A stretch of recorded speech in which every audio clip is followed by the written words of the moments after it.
What's up, guys? Welcome to another exciting edition of Real Estate Podcast, episode 379. I'm here with Griffin. I'm here with Trav.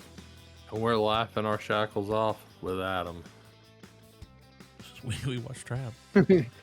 Headstrong. Headstrong, take you. Dude, when this movie went off, it should have ended with that. Come on. I will say, if the movie had ended any other way than the way it did, I don't know if I'd give it the rating I was gonna give it tonight. You mean him with the giggle fits? Yeah, just laughing at these dumb He's just laughing like these dumb motherfuckers, man. Like dude. He broke the spoke off of a wheel. Come on now. Yeah, yeah. I'm like, dude. He's. It was ridiculous, but it was. I mean, I had way more fun with this movie than I thought I was gonna have. Yes, with M. Night Shyamalan, you kind of like don't bother even setting the bar. Just like walk past the limbo, you know. Well, and it's like we're gonna be inside this concert venue the whole time. Yeah, but he made it work. Yeah. Well, I mean, it was essentially like almost an hour and a half of Shyamalan like filming this kid. It was a commercial. Yeah, like listen to her music, which for Taylor Swift style pop music, it wasn't bad, but you know, it's still Taylor Swift style pop music. Yeah, but I did. Yeah, I mean, no. Once again, Griffin, we're not setting our bars on this thing. Yeah, right. No, but I liked how like this dude's decision making on the spot is like impeccable. Like, yeah. Well, it's nice to see them like. It's nice to see him be able to kind of embrace the mindset of like what a serial killer would kind of be like by showing the different mannerisms. And because, we've seen all this before, of course, with Dexter, but it's so different not having that internal monologue that you hear from Dexter. And you have to rely basically on his facial expressions and his actions to kind of see what the outcome of everything is going to be. That's pretty interesting to look at it from that perspective. Yeah, I mean Hartnett is a strong actor to pull something like that off. Like he was perfect for this role. And yeah, I agree with what you're saying. Like, cause like with Dexter, you it's you got to keep the story of the hour going. So you can't sit and see it. But the fact that we almost got to see in real time how he behaves getting the fuck out of this concert, learning where things are, he basically, it was the first half of this movie was like Metal Gear Solid. You're just figuring out, all right, I gotta get through this room. All right, I gotta get past this guy. Yeah, got to walk it. Dude, when he went in that room where they were explaining everything, and he's like, "Sorry, I'm just trying to go over here to the coffee." I was like, dude, and he loved it. He was in there like, well, I mean, it's proof that when you're in these type of things, because it is true, places that have like tight security, not just concerts, but anything, if you linger around enough, you're gonna find somebody that's gonna spill the beans, and you'll learn some shit you probably didn't need to know. Yeah. Because the way the whole thing with the shirt guy, the merch dude, I was like, yeah, that's his guy in a chair now, because it's gonna be his source of info. But I did like how they, there were moments where he could have just said, fuck the kid, fuck all this, I'm gone. But he didn't. He was like, I like that he kept himself in check. Yeah. And the fact that like he didn't really give up. Like he was so dedicated to like still trying to keep those lives separated, even up to the very end, Well, and that was gonna lead to what I believe is the weakest part of the movie. And that's getting the singer, the pop star, out of this whole circumstance.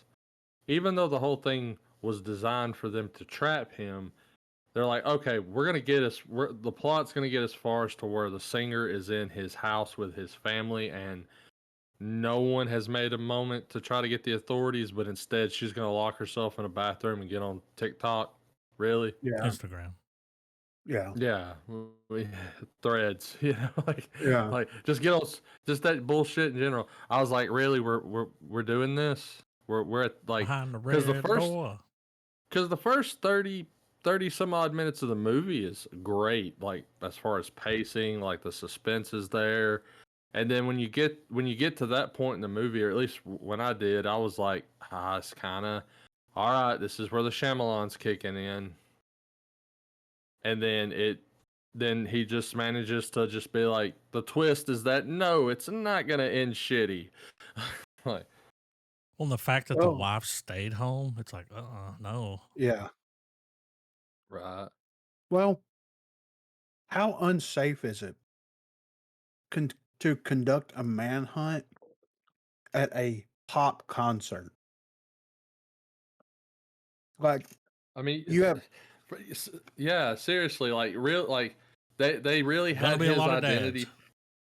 They had Yeah. his identity pegged and profiled to such an extravagant degree that they didn't think that at one point he was just going to go full Patrick Bateman and just start killing people like indiscriminately to cause a distraction, you know? Yeah, and that's the thing. It's like Go on one side, stab a dude, shank him to death while they're all dealing with him. Get to the other side, kill, like just create total Well, he fucking pushed the chaos. woman down the escalator. Yeah, he did. That was do his that. big distraction. Yeah. that was the biggest thing for me. Not even like the chick going to the house. It was just like there's 100,000 people at this place. Yeah. If this dude wanted to like break bad, what's going to stop him? Like the SWAT team is outside. Sure, there's cops inside of that, but he's going to be able to take out way too many people before they even get him stopped. You know what I mean? Well, yeah, and it would have absolutely shit all over the first half of the film had it not did a good job of making sure that was front and present, but also making you sure that in Hartnett's character that he wasn't like he's gonna play it safe. Yeah. Like after those first couple of moments where he's like, "Yeah, I can get the fuck out this way. I'll do this," and he's like, because like whenever the thing opens at whenever the other singer comes out to do a feature and that the part of the floor is Yeah. He's down, like, let's go in that hole. Yeah, he's like, wouldn't that be cool? Where that goes? Yeah. No. I thought he was gonna kill the shirt guy. Yeah, I did. He thought about With it. The box cutter. Yeah. And he's like, don't forget your knife.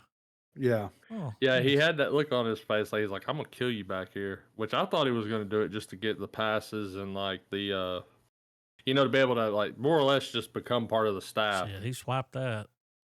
And then, dude, the scene where he's actually in there with the police, giving them donuts and coffee. I'm like, dude, like, where's Michael Jackson? Because this motherfucker's smooth. Smooth criminal. Then he did the Fry Daddy. Mm-hmm. He put the bottles in the fryer. There was another distraction. He did the closing line cook. Fuck it, man. But Shyamalan did do a good job at like creating tension and leaving that tension there this whole time. Yeah, and I like that it wasn't. And I think this is a big thing for Shyamalan. Honestly, there was no mysticism in the movie. No, it was just what it was. Exactly, and I think that was a breath of fresh air from him. Yeah, yeah.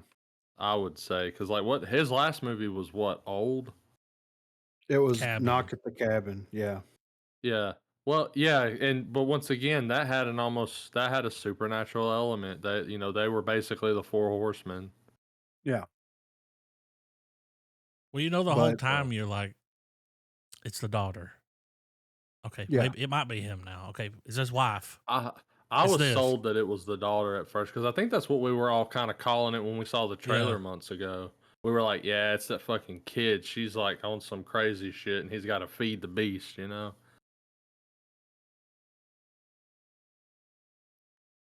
Yeah, I thought it was going to be the mom. Whenever he showed back up to the house and she's like, I don't want to go. I want to stay here. This, that, and the other. Cops will be parked outside. I'm like, he's going to show up and be like, bitch, look what I've done for you. Protected you. Yeah. Which is crazy because I feel like the wife, that actress, was very underused in this movie because she was great in Devs. Yeah. Great. And like I've seen she's shown up in other stuff, but it's always such a minimal role and I'm like, man, this chick can carry a scene, man. Like let her do it. Like yeah, but that was my thing. And then getting Hartnett in there and like making him so likable. Like you want him to survive. Yes, you want him to get away. Yeah. Which always when the audience can be put in that weird position where you are rooting for the bad guy because like at the end, you know, you're like, man, he kind of deserves to get caught, you know, like. But the fact that you're like, no, man, like you get in the mindset with him, you're like, no, dude, don't do that. Yeah. Did a really good. The pacing was great. I thought that whenever they left the concert, because I was fully going in expecting for like 98% of the film to be at the concert, and he either gets away or gets caught there, and that's going to be the end of it. Whenever he goes in there and he's like, I'm the killer. You're going to take us out of here in your limo, this, that, and the other, you know. When he straight gives her the ultimatum, like, hey, here's how this is going to pan out. Yeah. And I mean, and it made like, even though I had that, I still stand by my comment of like, really, we're at his fucking house with the pop star. The way at which it did get there, I was like, you know, in the throes of the movie, I'm along for the ride. So I'm like, all right, I guess this makes fucking sense. We're going in the limo. Yeah. But it's interesting how he didn't even really consider, even after the fact, of killing her necessarily, because she didn't fit his code. Well, also he was also, I feel like alongside that, I feel like it's also the fact that, you know, he played it. He knew what she was doing. She's a big enough of a big deal that if she goes missing, he's unequivocally fucked. Yeah, it's gonna be a problem. Yeah. So like that, I mean, I see why she chose to be like, all right, I'm gonna use the situation to my advantage. But at the same time, it's like, are you really gonna do that? And then it's like I said, I feel like the pop star made stupid fucking decisions. Well, you're not gonna outsmart this guy. No, he had a fucking hole in the pantry and SWAT gear. Yes, he knew what could happen one day. Yeah. My favorite scene in the movie, I've already talked about this a few times with Griffin, but when that garage comes up and his family's standing there and the cops are there and he was like, you never let the two lives touch. Yeah. I thought that was cool, the way they wrote that in, and he said it. He's like, no, they're fucking, this is not good here. Like, yeah, the two lives are touching you. This is the number one rule. Yeah. Well, yeah, it's like because remember, like the woman that was leading the investigation, she would try to like make him regress, like saying shit, you know, like. Well, and then told the pop star. That's why the pop star started doing that. No, you're going to listen to me. It's like, okay, mommy issues. Yeah. He's like, I knew you were here. Powdered donut man. He was like, I can't remember what his wife said when they were going to eat the pie, and he was like, that's 4 bites at best. So hurry it up. Yeah. Such a great performance, man. I've always enjoyed. Making a comeback. Yeah, he stepped away from everything for a while. He's kind of done some small roles. Yeah. On TV, The Bear, like. I was really hoping we would have got more in the Sin City spinoffs with him. Yes, yeah. Well, now he fits this role. He's 46. Yeah. Like, he fit this dad role, serial killer, like, with the big smile. Yeah. Like, he's growing into it. And I'm pretty sure that they're eyeing him for, like, a Marvel role or something. Yeah, they are. Yeah. Yeah. And this probably helped. I mean. Yeah. I want to see him do a space movie. Yeah, I'd like to see that. It can be, it can be something. It could be something more grounded and realistic or whatever, or we could go full fledged sci-fi. But I think he could nail it, and Yeah. you know what I mean. But He's I want such a like Nolan likable. space movie. I want something. Yeah. Yeah, Yeah. No super troopers. like the first hour and a half is like all right, and then the last hour and a half is like god damn. Yeah. Well, he showed up in Oppenheimer, Yeah. He did so he great got in a little that. Nolan Yeah. on the back Got a of little his head. Nolan in him. Yeah. But yeah, I mean, for him to just kind of like, and he's done stuff here, there. Like he did that Penny Dreadful series, which I haven't watched it. I've always wanted to watch it just because he was in it. But I get it. He was tired of the machine. And he's like, I'm done with this Well, shit for a little and they were while. putting him in a certain kind of movie back in the day. Yes. You know what I mean? Heartthrob Yeah, movies, especially it's like rom-coms. he did Lucky Number 11, Yes. Black Hawk Down. Yeah. He was in the Black Dahlia, 30 Days of Night. Lucky Faculty. Number 7 was a really good movie. It was. A really good movie. I know it What was was pre-pod, but like I remember what it- watching that and being like, "This is It way changed some better people's than I." lives. Like, Yeah. Is it so Oh. good that you would move to another city and live in the park and no. I mean, fuck no, I mean, I but watched what it. I didn't do that. I'll tell a movie hungry friend, "Hey man, chew on this one," but like that's about it. Yeah, you want to borrow my copy? Yeah. Bring it back before you move. I mean, That's the disclaimer. I would Yeah. like, dude. I would expect something like a reaction like that out of something like I don't know, The Passion of the Christ or any of these newer, Christian films or whatever. Like I wasn't expecting that shit from Lucky Number 11. Well, I mean, you got to know the guy, Oh, he was also in Wrath of Man. His name's Dougie. Yeah. And of Okay. course, who can forget 30 Days a Night? Yeah. Yeah. I feel like now he's trying to get into that Oscar territory. That He could do it. you know what I mean? Yeah, for sure. Yeah. Like he's like, now I'm older. Yeah. I can do these roles. These something that they would have give like a Robert Downey Jr. Yeah. Because he's a good actor. Oh, he's back then you just phenomenal. kind of look at him like he's a kid. I mean, Yeah. I think if enough scripts came his way or enough, I don't know. I see him. I guess because the guy's hot commodity right now, but I could see him being like America's response to Cillian Murphy in a way. Mm-hmm.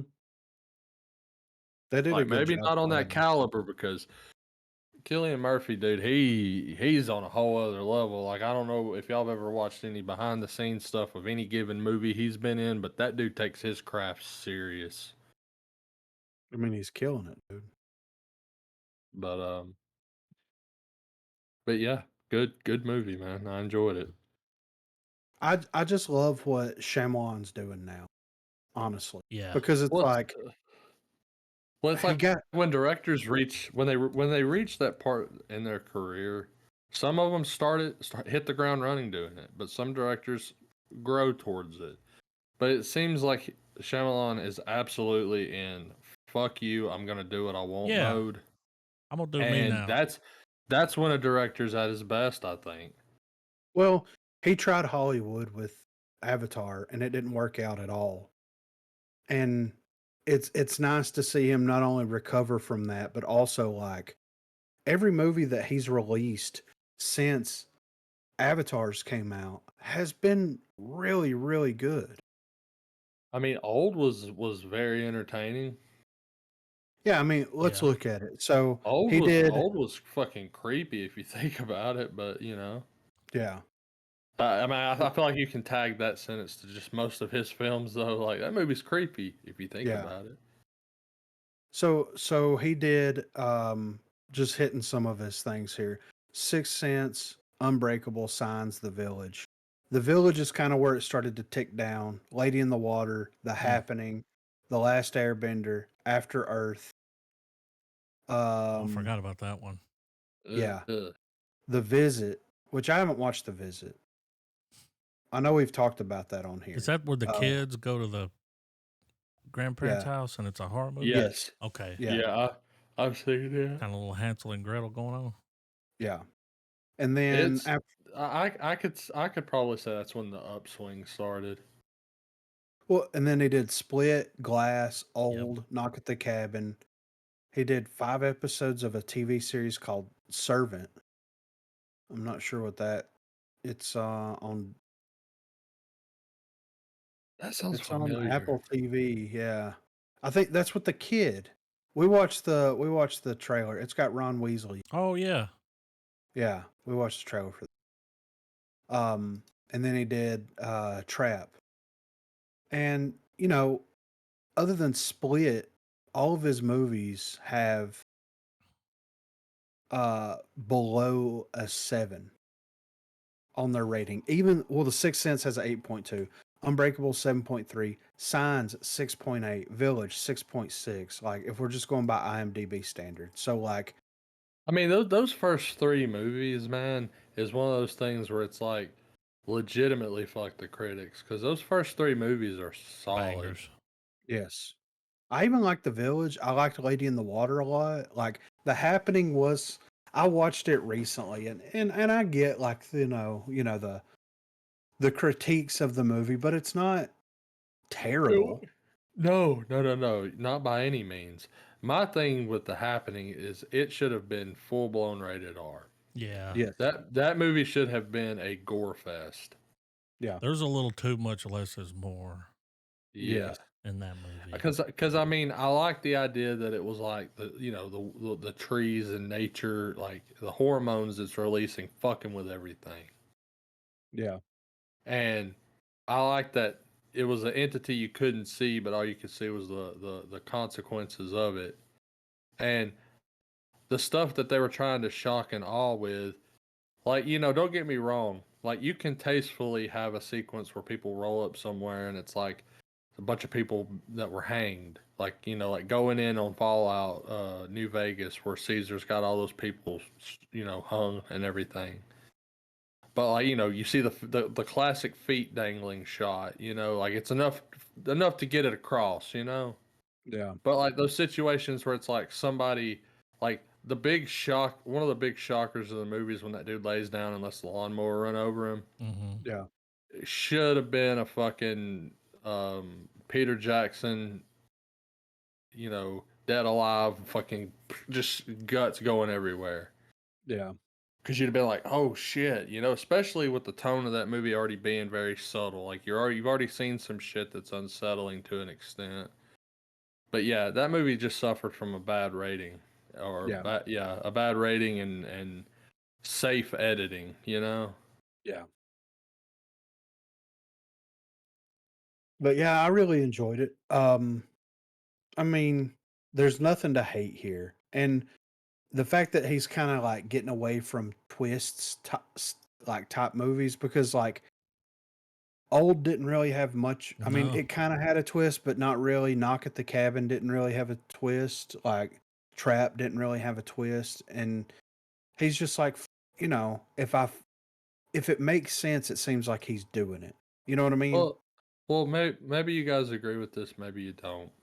But it was almost like he has been watching some of the A24 movies that have come out in the past several years, and he's like, "Oh, well, so we're doing this now, like what I used to do." He's almost like, well, that's one of my bag of tricks for character development, and they're making entire films out of it. Like, okay, I can do that. Shit. Well, he also got known as the twist guy. Yeah. There's a twist. But his tension building has always been spot on. Like, yes. Yeah. By any means, it's definitely something that I feel like a lot of A24 directors wouldn't agree to or admit to, but there's a lot of stuff there, if you think about it now, that you're like, that's Shyamalan as fuck, man. Yeah. Well, and the way that he's always had his cinematography done Mm-hmm. is picked apart by almost every single modern director now. And I love the way that he frames stuff and the way Yep. that his cinematographer like holds on certain things and how the camera doesn't move around a lot unless it needs to, and if it does, then it moves in a really interesting way to follow the characters and things like that. Well, Like, it's almost like a classic director style. yes, yeah, Like let the shot hold itself and let the actors work in it, you know? yes, yeah. But yeah, I really enjoyed it. I thought that it was well done, and I would watch like if this would have been a series and Oh it yeah. wouldn't have been, you know what I mean, just him at the thing. If it would have just been his whole process and him getting out of situations, kind of like a Dexter type thing, but Mm-hmm. like a little bit Mhm. more serious, I would totally watch that in a heartbeat. You know? Well, it's almost like old set up a good fork in his filmography where it's like you liked old, okay. Well, did you like the weirdness or did you like the tension? Yeah, And they're like, well, the weirdness was awesome. It's like, okay, well, go watch Knock at the Cabin. If you like the tension, jump up the trap, even though I'd still say watch it all. yeah, Like, yeah. But yeah, I'm gonna give it a full star. I really enjoyed it. I'll give it a star as well. And it would have been a half, but if it hadn't ended the way it did, man, whenever he's just laughing Yeah. in the back of the police van, undoing his cuffs, like, dude, it ain't over, man. Like that was such a good ending to me Mm-hmm. that I was like, fucking star. Like Yeah, it earned the full star with just just Josh Hartnett laughing, you know? yeah. That creepy ass smile. I give it a full star. Also, in his cameo, for some reason, chose to be the uncle instead of her dad. Whatever. I don't think it would have Choices. mattered either way. You know, Yeah. it's like it is your daughter though. Always got to have that M Night cameo. Yeah, I right. love it. That's something, that's a dying thing that directors, Yeah. he's always like, some people got to have the Wilhelm scream. He's got to make a cameo, full star. Fa- Favorite director cameo is always going to be Peter Jackson walking across the screen, biting into a carrot, and then walking off in Lord of the Rings. That shit is so funny to me. So a That was a penguin. Oh, oh We mint, god damn. we got one episode out, and 66 minutes. dude. I I went in looking for bronze, and I came out with a gold bar. I didn't know what to expect out of this, Nah, to dude, be you found honest with diamonds you. in that mine. You Oh, found diamonds. couldn't said it better. But I mean, like, don't get me wrong. I really enjoyed the Batman. Uh, Matt Reeves' take on all this. It's Like the this, world. com- yeah, it's just this comfy, like Dark classic, place. like yeah, man, Yeah. like it's a Batman shithole as fuck. Batman. Yeah, exactly.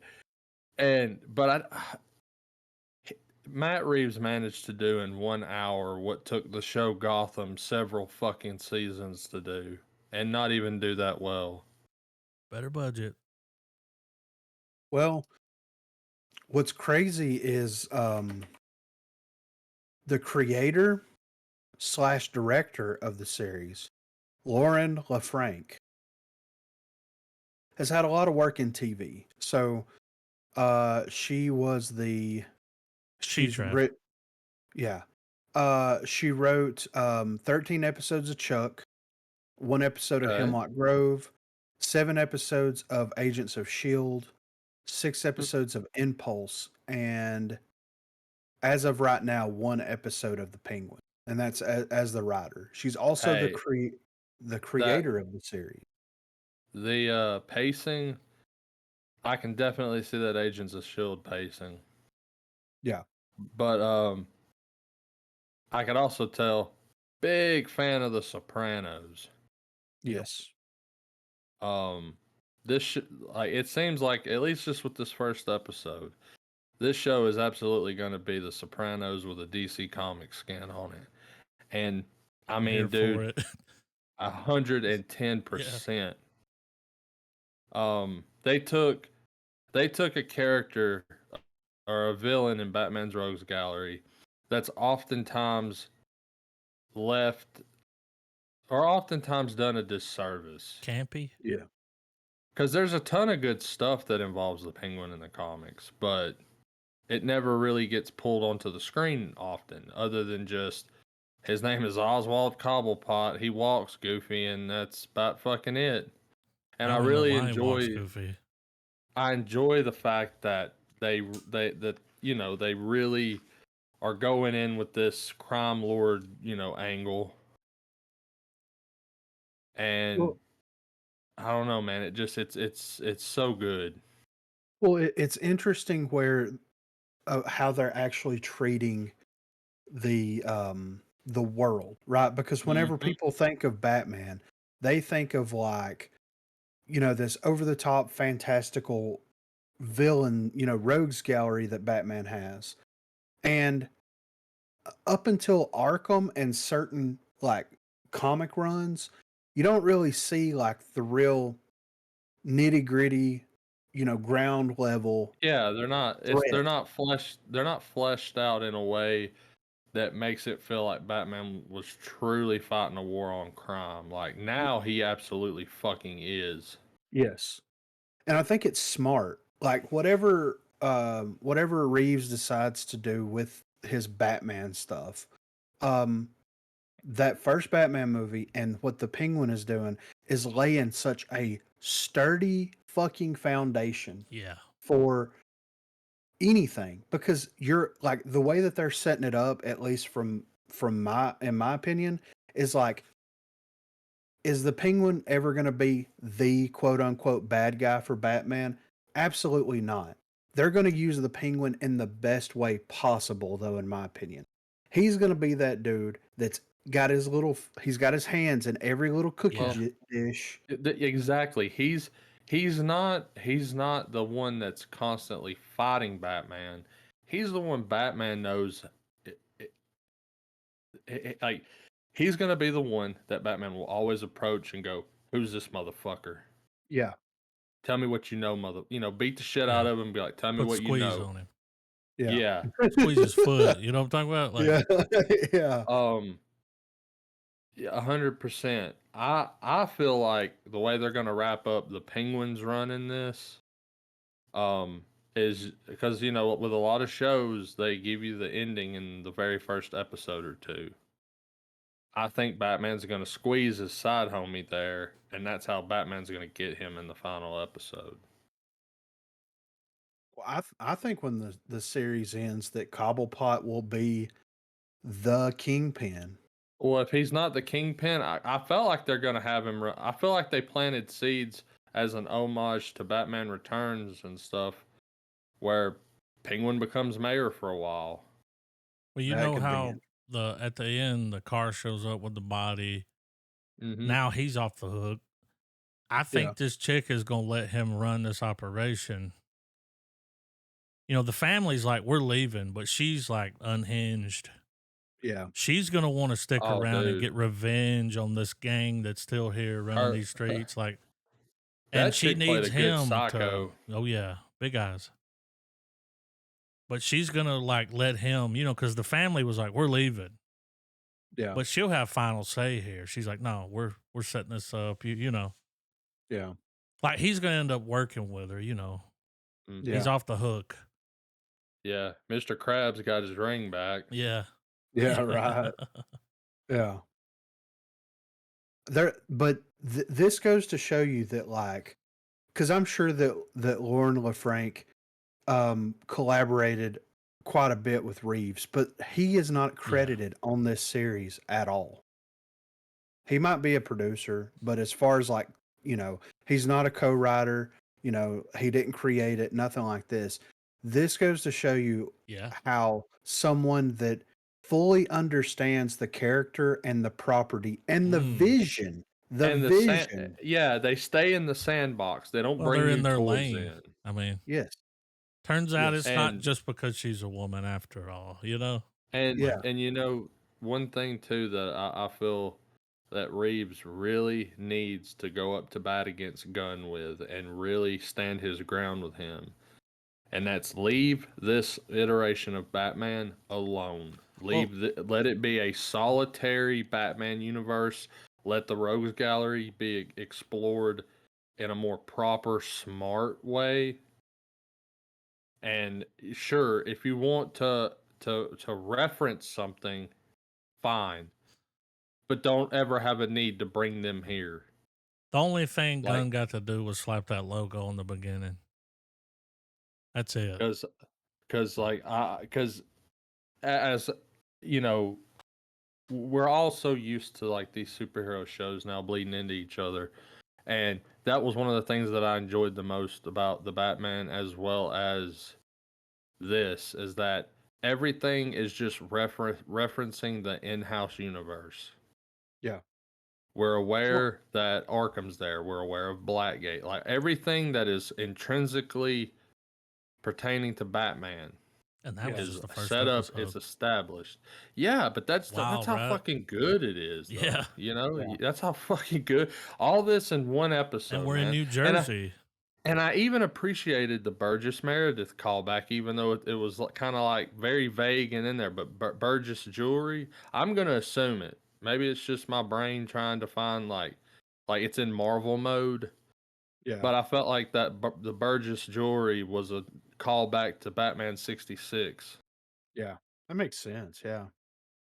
I think that Reeves has went on record to say that, like, of course, he doesn't want his Batman stuff to touch any of the Gunn stuff to the point where if Gunn was going to try to force it into it, then he was just not going to do any more Batman stuff. Like, he wants it to be completely isolated and separated. And Yes. and also there was a huge kickback a couple of weeks ago to where Reeves went out and was doing interviews for something and basically was like, we're not gonna he's not gonna get into the I guess supernatural aspects of Batman. He's gonna try to keep everything kind of like the way Nolan did, where it's like very heavily grounded in reality. And Yeah. people were going after him. And I'm sitting here like, first of all, that's when Batman works best. Is Yeah. whenever whatever the villain is, even Solomon Grundy, someone that is a supernatural entity, is completely grounded in reality. That's what works for Batman as a character and for Batman stories. But you already know that the James Gunn DC universe that's going to tackle Batman is going to fully embrace the oddities that are Batman. So Exactly. so let this guy do what he wants to with making this like crime thriller and leave him alone. Let him cook. I think after Exactly. seeing this episode, they're letting it happen. Yes. Gunn's doing it right, man. Yeah. He's over there doing his own thing. Well, it makes It's sense gonna be because okay. if they're gonna do that, then I think as smart as Reeves has been, and is it Lankford that did LaFranc. Penguin, LaFranc? Lauren LaFranc. Well, Yeah. well, with what LaFranc and Reeves has already cultivated, there had to be a discussion at some point where they sat down with Batman's Rogues Gallery and they had to make a really crappy decision of being like, okay, here's characters that can absolutely work in this universe. And Mhm. here's characters that if we introduce them, it's going to create the possibility that there's going to be a power gap. Batman can't do it alone, crossover time. And they have to not have that. Yeah. And I feel like that's probably going to mean that there's going to be some there's going to be characters that Reeves is going to stretch probably because I'm really on there with the internet that I really want him to do a rendition of Mr. Freeze. Yeah. I think there's been enough time pass since Arnold Schwarzenegger Yeah. Because I'm not going to count Gotham's attempt at it. As a matter of fact, I don't really want to. I don't even want to act like Gotham exists. Honestly, Not a lot of people watch it. It's just not good. Yeah, it's not. It's just not good. I know a lot of people are probably screaming absolute fucking heresy. That thought, maybe, but well, they can I would start a love podcast. I would love to see them do a rendition of Mr. Freeze. Yeah. I think Bane and Poison Ivy can be left alone. Yeah. And we don't have to have them in there. That's when things get a little, but like, we've already got Catwoman, and at the end of the day, doesn't matter whether it's supernatural flavored Batman or not. The Joker is obviously already established. Yep. So, arch nemesis confirmed. And so I think regardless of who we get between here and the Joker, because I feel like that's one of those rules. Joker comes in at the end, like he's the end game guy, like yeah. because Nolan, we wouldn't. The Dark Knight Rises would not have been the movie it was had Heath Ledger not died. Oh, it would have been completely different. Yeah, it would have been a continuation of returned. that story. Yeah, absolutely. So I think with that being said, though, I think most people, it's almost like an unspoken rule. It's like when the Joker comes in, that's when it's getting towards, because that's when the psychology and the real philosophy of Batman starts to kick in. Is when you start telling the stories between him and Joker, and you start having that dynamic play out. Right. Because everything up to that is just building up that rootly defined, that moral compass that Batman's known and loved for. Yeah. That way the Joker could come in and just shock all, do what he does, and we not have to have hours and hours and hours of Joker running around. Why is the Joker how he is? Well, we don't have to have that because we know 110% he's the antithesis of Batman. Yeah. He's just Batman. If Batman decided not to be,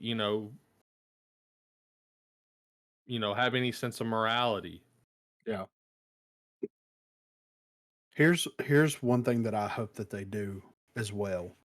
I hope in the next Batman flick, I hope just like they did with the previous one, they introduce the Penguin, they do a Penguin series. I hope they introduce Harvey Dent in the next one. I hope they do a Two-Face series.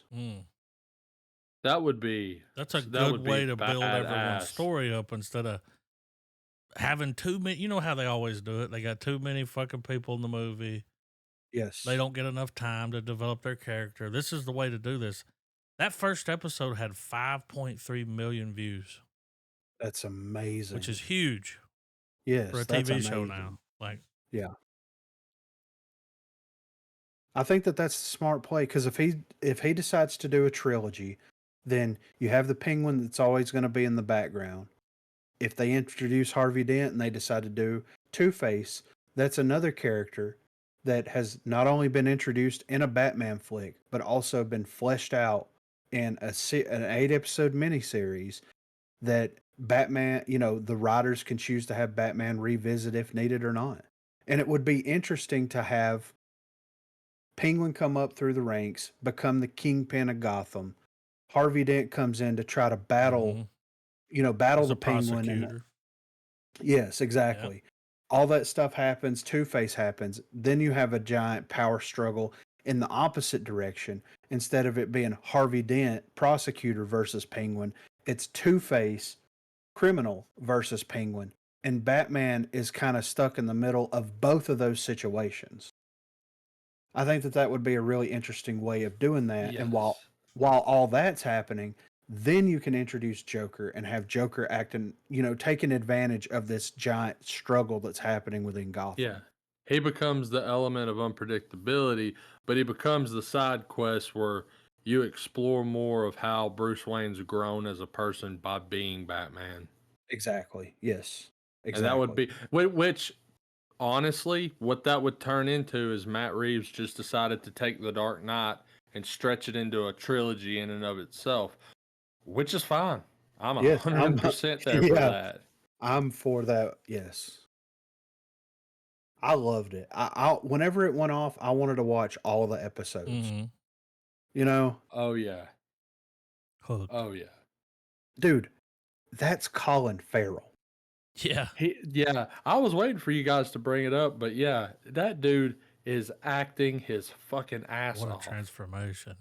If he doesn't get an award for this performance, just off of this, what we've seen in the Batman in this performance or this first episode, then there's no hope in humanity. Well, he was the best part of season 2 of True Detective, and this made me forget about that. And that's pretty Yeah. hard to do. That's pretty hard to do because he was a pretty good. That was a pretty crazy character he played in True Detective. Yeah. But the walk, Mm-hmm. the accent, the Yeah. looks, dude, he like it's Nailed it. Like, Well, I love that it stuck with him through the whole day. He's like, all Yeah. right, I just because whenever the son starts talking shit and dude, Penguin just cold like we get that Mhm. glimpse of peak Penguin where he's like, I'm not even gonna stand up and murder you, motherfucker. I'm gonna shoot you where I sit, and he just kills him, and then immediately the mind starts Yeah, working. fuck. He's like, all right, got to do this, got to do that. He goes like just the way he operates, you realize it's like, man, these people, like all the people he's working for, quote, air quotes, they don't realize how much danger they're in. no. His And mom they're the knows. dangerous people. Yeah, like he's completely ass fucking this criminal underworld. And just the fact that like it would cut from that to him just sitting in the car being like, you like that smell? Yeah, it's something paradise. And of course, it comes a back weapon. when he impales that dude in the Yeah. head. Yeah, and that's the thing. Everything that got used in that episode it came back later for a reason. Yeah. Yeah, dude. And I mean, that's good writing, man. Yes. There's no chuffa in this pilot whatsoever. No. And right now we're saturated with chuffa. Like I hope.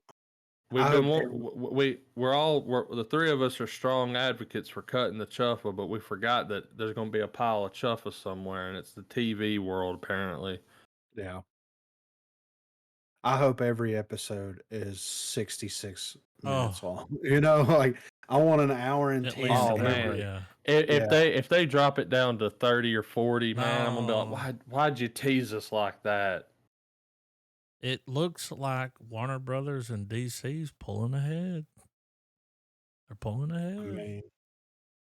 I mean, I know they probably got their quarterly gains out of just this one episode for Max, that's for sure. Yeah. And the fact that it picks up the day after. Like, Yeah, they're Mhm. still fishing the product out of the river. Like, yeah. he's like, they'll do it. They'll take the drops. Oh, Yeah. I was gonna say, yeah. I was gonna say, dude, that's a drinking game right there. It's how many times Penguin says the drops. But yeah, that the fact that life's going on, but yet Gotham is just a pure literally a shithole right now. Yeah. Which it makes me wonder, because they already leaked and explained that Batman will show up at some point in the series. Obviously, the finale. But I'm curious as to what capacity. Like, because I feel like the show is called The Penguin. It's not Batman, the TV show. So I'm wondering what all that's really gonna entail, because yeah, it might be a jumping point for the next movie, but that seems like a bad call, because even though it's doing great and it's a good show, there are going to be a lot of people that aren't going to waste their time watching the show. So being able to have it to where people can still go out, watch, the trilogy of films and still feel like they got a full story. be able to have that experience available for people who can have that, and for folks like us that are gonna watch, that's gonna sit through the whole. We want all the footage. Well, I mean, think about it though. It's like the Batman ended with Falcone's death, and them saying that there's going to be a void in the criminal underworld.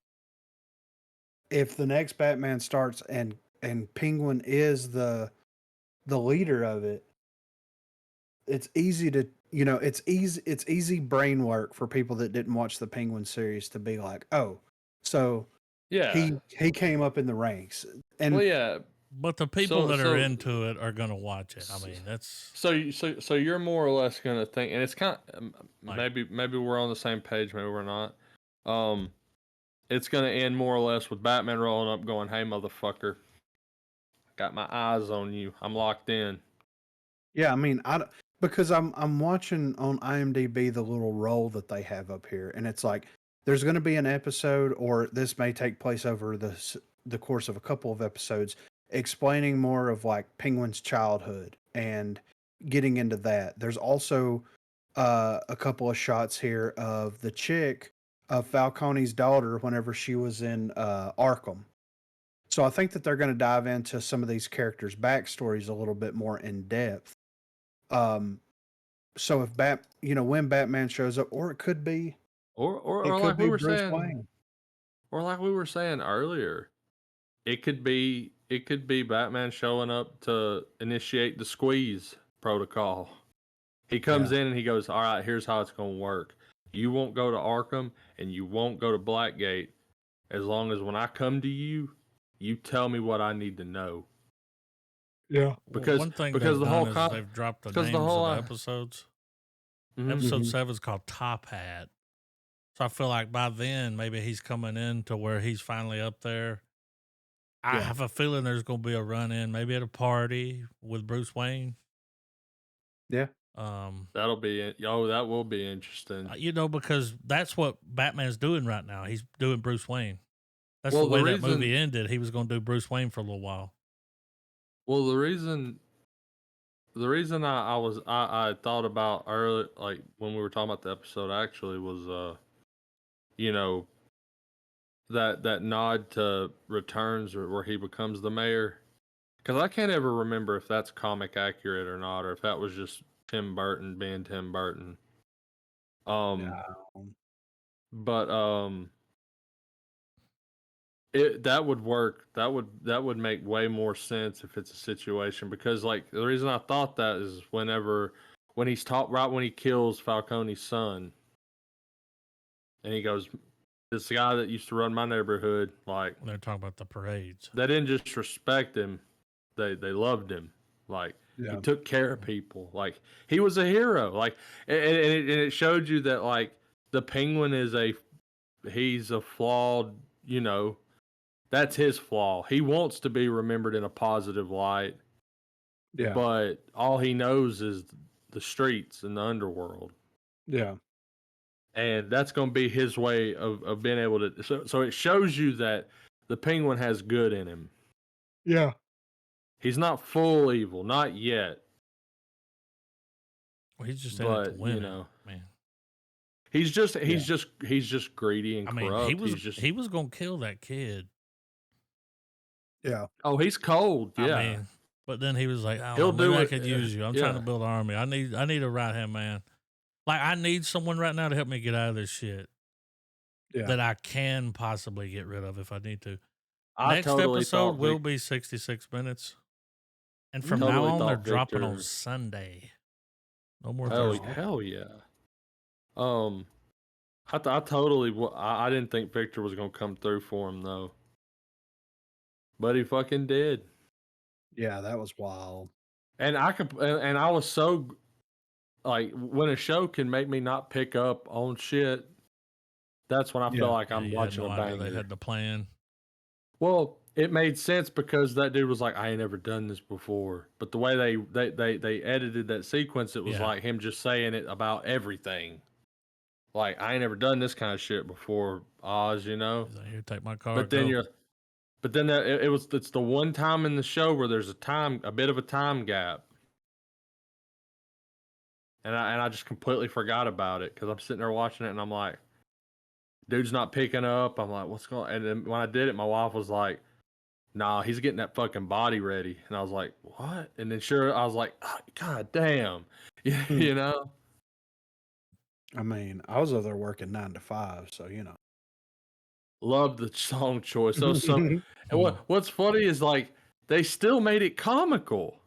Yeah, oh yeah. As realistic, as gritty, all that stuff we've been lauding it for, it still had levity in it. Good writing. Like the slush puppies. Like at the end, they're both sitting there knocking one back, and they're like, dude, you put them together into suicide. Great. I can't wait to watch the rest of it, man, for sure. And like even when he takes that, whenever he's talking to that dude when they're going down the road and he starts learning about him and stuff, he tries to be the person he was telling Falcone. I mean, like because Falcone saw right through him. He was like, "That's your dream, motherfucker. How pathetic! Like you little bitch, you know." You want me to be some low level crime boss? Nah, he's going full Bill Gates, dude. Mm. The look on his face when he was doing that to him, the way he was looking at him, yeah, he felt that shit. Yeah, I was like, damn, I'm offended. He's offended like a motherfucker. Like, well, that whole kill this sequence up prick. to him, that whole sequence up to him shooting him, the facial acting, the performance, and the way everything. he laughed after, and That was was like, one of fuck. that was the best scene in the show, I'd say. That's a strong opener. Well, like you know, like for instance, like some of the best moments in The Sopranos is when Tony's talking to his therapist. Like whenever actors do that thing that real people, when real people are fucking spilling their shit, they'll say some stuff and then they'll kind of look off for a second, like they're putting their words together, you know, like a real human being. Yeah. And just that whole performance there was fucking gold, dude. Yeah. I can't wait for the rest of it. It's gonna be good. Something to look forward to on Sundays. Yeah, for real, right? Little penguin action. We got a little bit of movie news I'm gonna head on here real quick though. So a new Resident Evil movie may be coming from Barbarian director. Barbarian? The TV show? No. The movie. No. Okay. Because they canceled the TV show. That's right. The Netflix show, yeah. I never started it, man. I mean, I never heard good and I never heard bad though. Yeah, I heard it was kind of weird. So, So it says Resident Evil movies might not be well liked among critics, but there's no question they have been hits with fans, especially the ones directed by Paul W.S. Anderson. The original one might be the best, but there's something to like about them all. His universe has since wrapped up, but the franchise isn't anywhere near finished. As part of a reboot of the film series, independent of Anderson's universe, there is 2021's Resident Evil Welcome to Raccoon City, hailing from director Johannes Roberts, the latest film adaptation of the first two games from the franchise into a single movie, to less than mixed results. It included a mid-credit scene that teased a sequel, but a new report indicates a new director is on board the movie franchise. According to insider Jeff Snyder, director Zach Kreger, best known recently for his work on the acclaimed horror movie Barbarian, could be hopping onto the Resident Evil saddle. He was originally set to direct Sony's Clue movie, but it looks like that's no longer the case.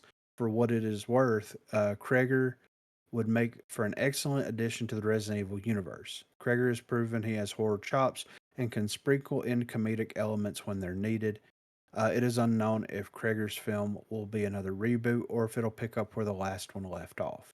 Keep in mind that rumors like this have to be taken with a grain of salt, as there is always a chance they won't come to fruition. Kreger's next film, Weapons, starring Josh Brolin and Julia Garner, is currently scheduled for release on January the 16th, 2026. He also has two other films he has producer credits on. But other than that, his schedule is wide open for Resident Evil or whatever his next project ends up being. reboot it. Yeah. I say maybe no. I know Griff, you're working your way through one of the games right now, so maybe what I'm gonna say might sound like heresy. But I'd say if they're gonna reboot it, get the fuck away from Raccoon City. Like, go, like, the Raccoon City stuff has already it's kind of ran into the ground. You have the Anderson stories that started there. You have the movie that combined 1 and 2 there. I'm pretty sure the fucking show covered Raccoon City. Like, that era of the Resident Evil universe needs to be left alone. And I think they should jump to something like Village, or even, hell, even start with Resident Evil 4. Yeah, I know that it's not necessarily the survival horror game that's being adapted into a film, because Resident Evil becomes more action survival than survival horror. But I think it would revitalize the franchise if they started doing, one, some of the games that are in more recent memory, and two, like, wait a while before we go back to Raccoon City for anything. Well, here's my thing: is like the Resident Evil games are so far all over the place at this point that they've kind of lost their way in a way, because like, Mm-hmm. of course, it all started with the T virus, then the G virus, and then we get into this weird parasite with Resident Evil 4, and then we get into, um, Umbrella's not a corporation anymore; it's another It's corporation. Tricell, yeah, Yeah, all that shit. and then now it's like a fungus in Resident Evil 7. Yeah, Resident Evil 7, it's like a fungus. And Resident Evil 8, it's like vampires and werewolves and T virus and G virus and fungus and parasites. It's the the games are all over the place. And they're trying, like, Capcom is trying to like figure out, at least from my perspective, they're trying to figure out how to like make all this stuff relevant, because it's like people want Umbrella, people want the T virus, the G virus, the different mutations of those viruses. They Yeah. deviated away from them because they wanted to try different genres. With RE4 was the parasites, RE7 was the fungus with the first person perspective. RE4 was more of an action game and not as much of a horror game. So they use those as ways to deviate from, what the actual core timeline would be, to test new game mechanics out. They need to get their shit together on the game front. So if they're going to do movies, or if they're going to try to tackle a remake or whatever of the movies, it's like, sure, that's fine to do that. But the movie audience and the game audience is, there's a They're lot of completely overlap. different. Yeah, there's a lot of overlap, but they're completely different in that respect. So it's like, if you start with something more recent, with all the parasites and with the funguses and all that kind of stuff, it's like, is that going to cause more confusion out of your average moviegoer? You know what I mean? And that's why I Well, think the Worked other for The Last Resident of Evil. Us. well, it's like you can, but you can also very much use exposition throughout that movie to let them know that, like, hey, well, and like, don't ignore Raccoon City, I guess, but just I'd be like taking Dharma let it be stations like, out of yeah, let it be like, Lost. that happened. Like, that happened. Like, at the beginning of the movie, be like, man, that shit that happened years ago was fucking wild. And have it in a way to where, regardless of what jumping on point the audience had with the Resident Evil cinematic stuff, be it the old movies, TV show, or the new one, they understand that there was a evil corporation that's still around, and that there is the T virus that was the offshoot of everything. And Yeah. they can do it in a way for audience members to be able to, like, get with it, but also, make some of the more lore, devout people be like, I hate that you condensed it to 10 minutes, but I'm glad you acknowledged it. Well, I mean, there's always a possibility of like revisiting the things, because I think a better way of doing that is like, let's introduce Chris and let's like show some of Chris's escapades and flashbacks potentially. Let's introduce Claire, let's introduce Jill, let's introduce Leon, and you know, and show like the Raccoon City stuff and the mansion stuff and all that with like different storytelling devices like flashbacks, instead of just being like, here they're in a mansion or here they're in the police station or what, you know, Well, whatever.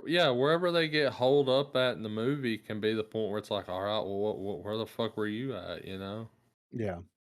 And show that, you know, a couple people were like, yeah, we got out of Raccoon City right before they nuked it, you know? Right. And I think that that's why Paul, what was his name? Paul W.S. Anderson, or what? Yeah, Paul W.S. Anderson. I think that's why it worked, because like it was following Alice, I think was her name, like not even a character from any of the games. Yeah, And he was telling his own story, but with heavy references. yes, so I think that that's why that worked and why a lot of people gravitated towards that, because it didn't try to retell the story, but it also didn't try to shit on the story. And maybe that's the right way to go about it. I don't know, but Well, I mean, dude, I mean, because with all the stuff that's out now, though, that first Resident Evil movie, maybe it's just because of the time period that it came out, the age I was, I don't know, but got a soft spot for that movie. It's a gem. yeah, And the second, even from then on, like they were there, but like the diminishing returns was already present in Apocalypse. yeah, They just really hoped you were going to pay attention to that soundtrack more than the movie. mhm, Yeah, but this guy that did Barbarian, yeah, before that, he directed 53 out of the 60 The Whitest Kids You Know episodes.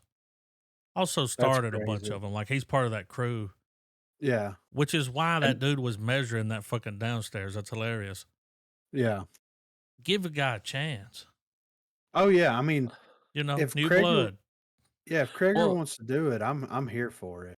I mean, I feel like it could Barbarian was be. I great. mean, yeah. And with that being said, like it could elevate. Having someone like that can turn They had a lot of base Resident skits, that's for Evil sure. from a movie to like a real movie.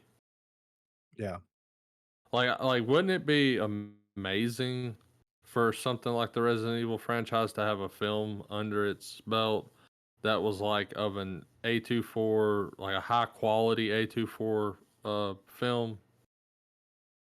yeah, they could do I that.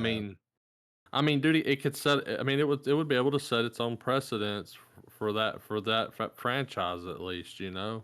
Yeah,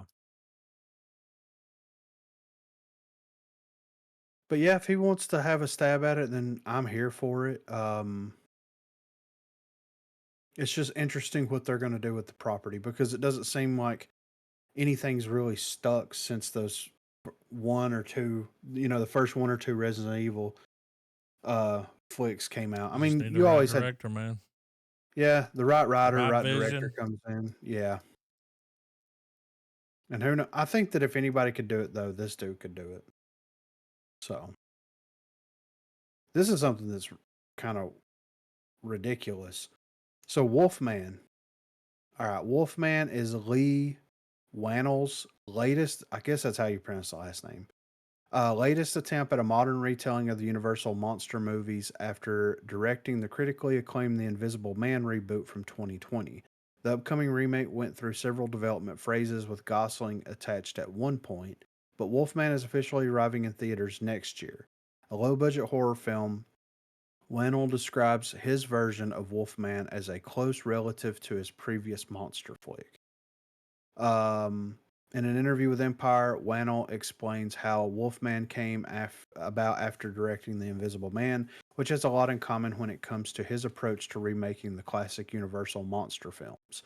And no, there is no indication both movies take place in the same universe. Like The Invisible Man, his Wolfman reboot will take a new approach to the iconic material and delve into unfamiliar territory.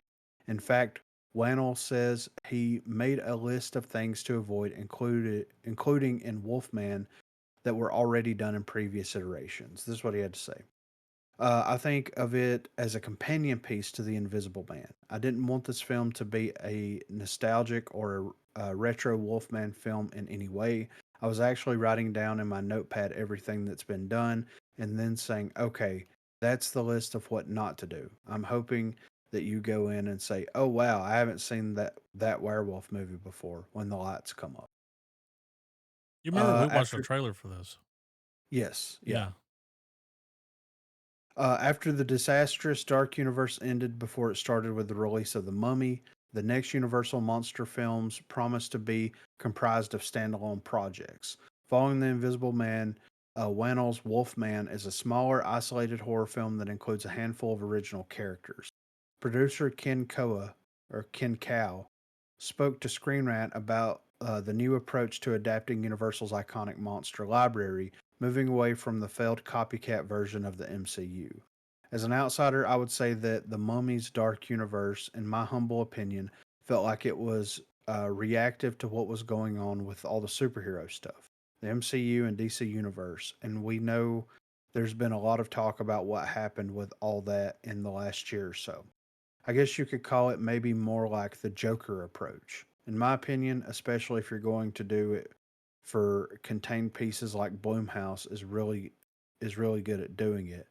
Makes a lot more sense to me. So that's a good playbook.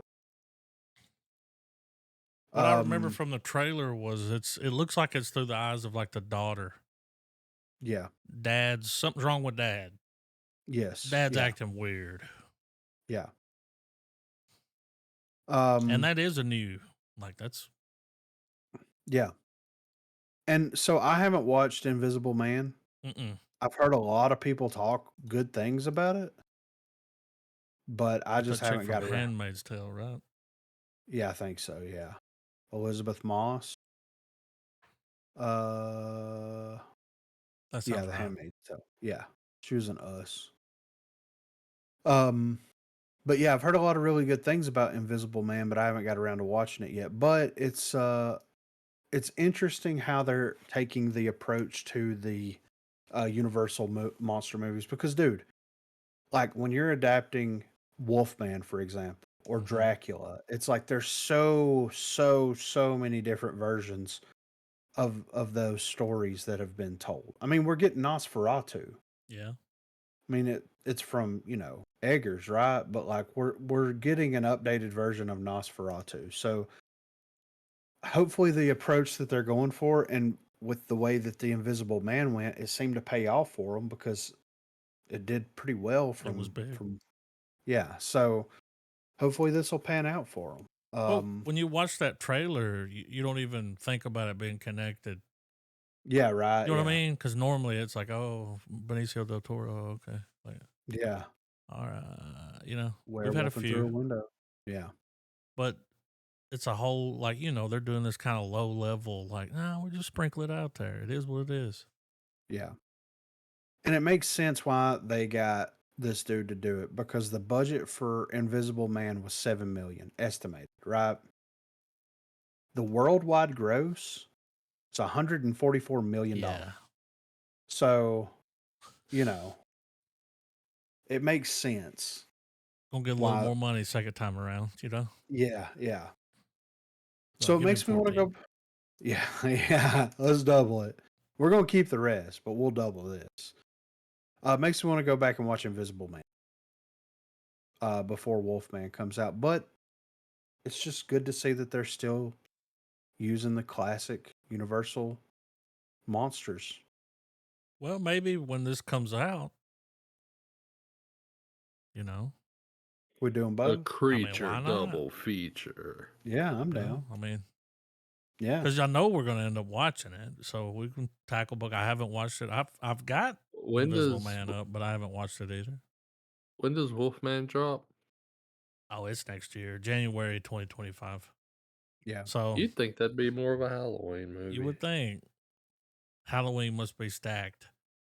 Yeah. They're like, let's push this back. This is a Bloomhouse production. Let's stay in our lane, Stacked, packed, and filled with gat.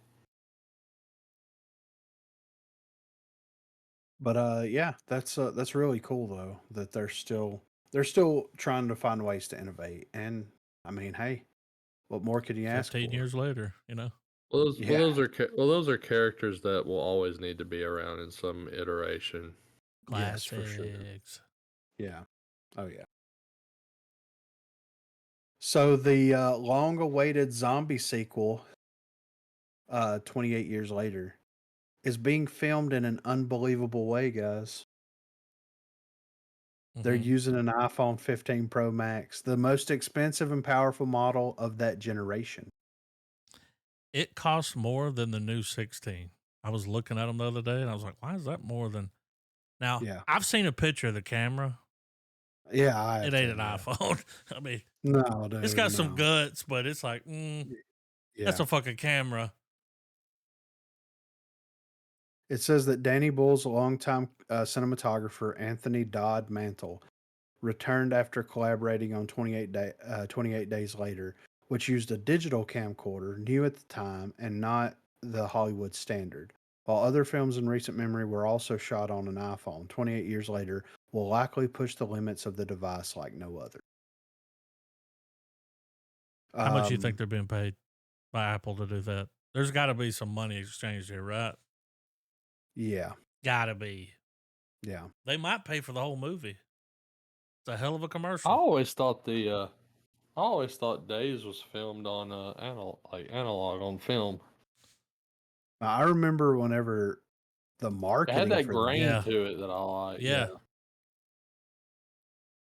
says for 28 years later and its predecessor, using a dated digital camera look adds to the gritty and surreal nature of the film.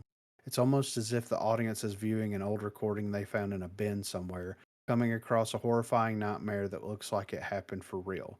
The funny part is a recording could now come from a camera on a cell phone that shoots in 4K, making 28 years later probably look much, much clearer than the 2002 film. Still, it's hard not to appreciate the creative swing, especially when almost every major film nowadays defers to the same kind of digital filmmaking method. They're doing it more and more. I mean, Yeah. these phones are getting crazy. Yeah, it said that Steven Soderbergh directed Unsane. It says using the iPhone on both the horror movie Unsane, starring Claire Foy, and the sports drama High Flying Birds, starring Andre Holland. Unsane in particular feels like the most bare bones iPhone approach put on the screen yet. Meanwhile, Sean Baker, currently receiving Oscar buzz for Anora, used three iPhone 5S to shoot Tangerine, an acclaimed low budget feature widely regarded as one of, if not the best, feature films shot on an iPhone. I remember Tangerine that. was, yeah. Tangerine was especially impressive because of how beautiful it looked, utilizing cinematography techniques that still have not been one upped by other iPhone movies. Tangerine was like a cross dresser hooker. Yeah. Yeah, we saw the I just gotta trailer make the for it. comment. It's got a wild color. The way it looks is Yeah. you can't capture I that just with a got movie camera. I just gotta make the comment that that one guy's earlier work, Unsane. That sounds like a Remembering? new metal album. There's a band called Or Unsane. Sounds like a yeah, Corey or Taylor like song. this song's called Unsane. Unsane is an American noise rock trio that was formed in New York City in 1988. Its music Noise touches, rock. yeah, on hardcore punk and metal. Noise rock. That means they don't know how to play their instruments. There's a lot of ringing out. A lot. They They were really on, love their sustain pedals. yeah, they were on the Tony Hawk Pro Skater soundtrack. Sure, I remember the song then. Yeah, You know? right. Yeah. I probably did too when I clicked it to not be on repeat. Yeah. Superman again. Yeah. Next up here, Zack Snyder confirms he will return to helm TV prequel to one of his best movies. Don't do it, Snyder Zach. Snyder has now confirmed that he will return to one of his best loved franchises, 300, with the divisive filmmaker now working on a prequel TV series set in Sparta. Snyder made the revelation while speaking with comicbook.com at the premiere of Twilight of the Gods, with Snyder comparing the project to his Netflix anime series. We're just getting ready to dive in and get to work on it. It's super fun. I love the world, and even just in the preliminary meetings we've had talking about, like, what if this happened or that happened. Just a lot of it's just really fun to go like, wow, it's a rich standard. It's similar to this Twilight of the Gods in a weird way, as far as there's a lot of underpinning. I mean, Uh, 300 was such a good movie. yeah. The sequel was such a bad movie. Leave it alone. I don't think he had anything to do with this 300 sequel, right? But still, though, the more you add, the more it's going to diminish just how good that first one is. Yeah. I mean, let's cut back a few articles and like Resident Evil, prime example. Well, the question is like if it's a prequel that like leads up even more to the events of 300 and gets a little bit more into like the political stuff that was happening, that could be interesting to watch. I mean, But it'd be it's like not. Game Yeah. of Thrones 300, you know? Like, Yeah. Well, yeah, for sure, but it wouldn't be what people were wanting out of Snyder, and that's going to be, you know, slow mo, fucking people beating ass left and right. Like when you start getting into the very like the politics and the civilization, the historical, not I don't want to say, I say historical loosely because it's not, it's not, 300 wasn't, even though it's based on it, it's not 100% historical accurate Yeah. in any regard. But the whole idea between like Sparta and stuff going up against like Greece and all that stuff, like that's all very fascinating. But taking things like that to turn into a Zack Snyder film, I don't know. I really don't know. Yeah. show. Because There's like a we're big we're show that's what out right now called Those About to Die. yeah. It's the Roman Empire, people going in to fight in the fucking, Colosseum. It's got Anthony Hopkins. It's doing very well. This might have something to do why, Yeah. Someone's like, let's bring back 300 and do a show about that. Yeah. Because What's Snyder like? there's a lot of big insights that go into the way civilizations work, with how Sparta ran their society, the way Greece ran theirs, the way you know all the other areas in that at that time period, and how they all had different ways of governing, and how those clashes, how one civilization stuck around and prosper and the other one just kind of dwindled away.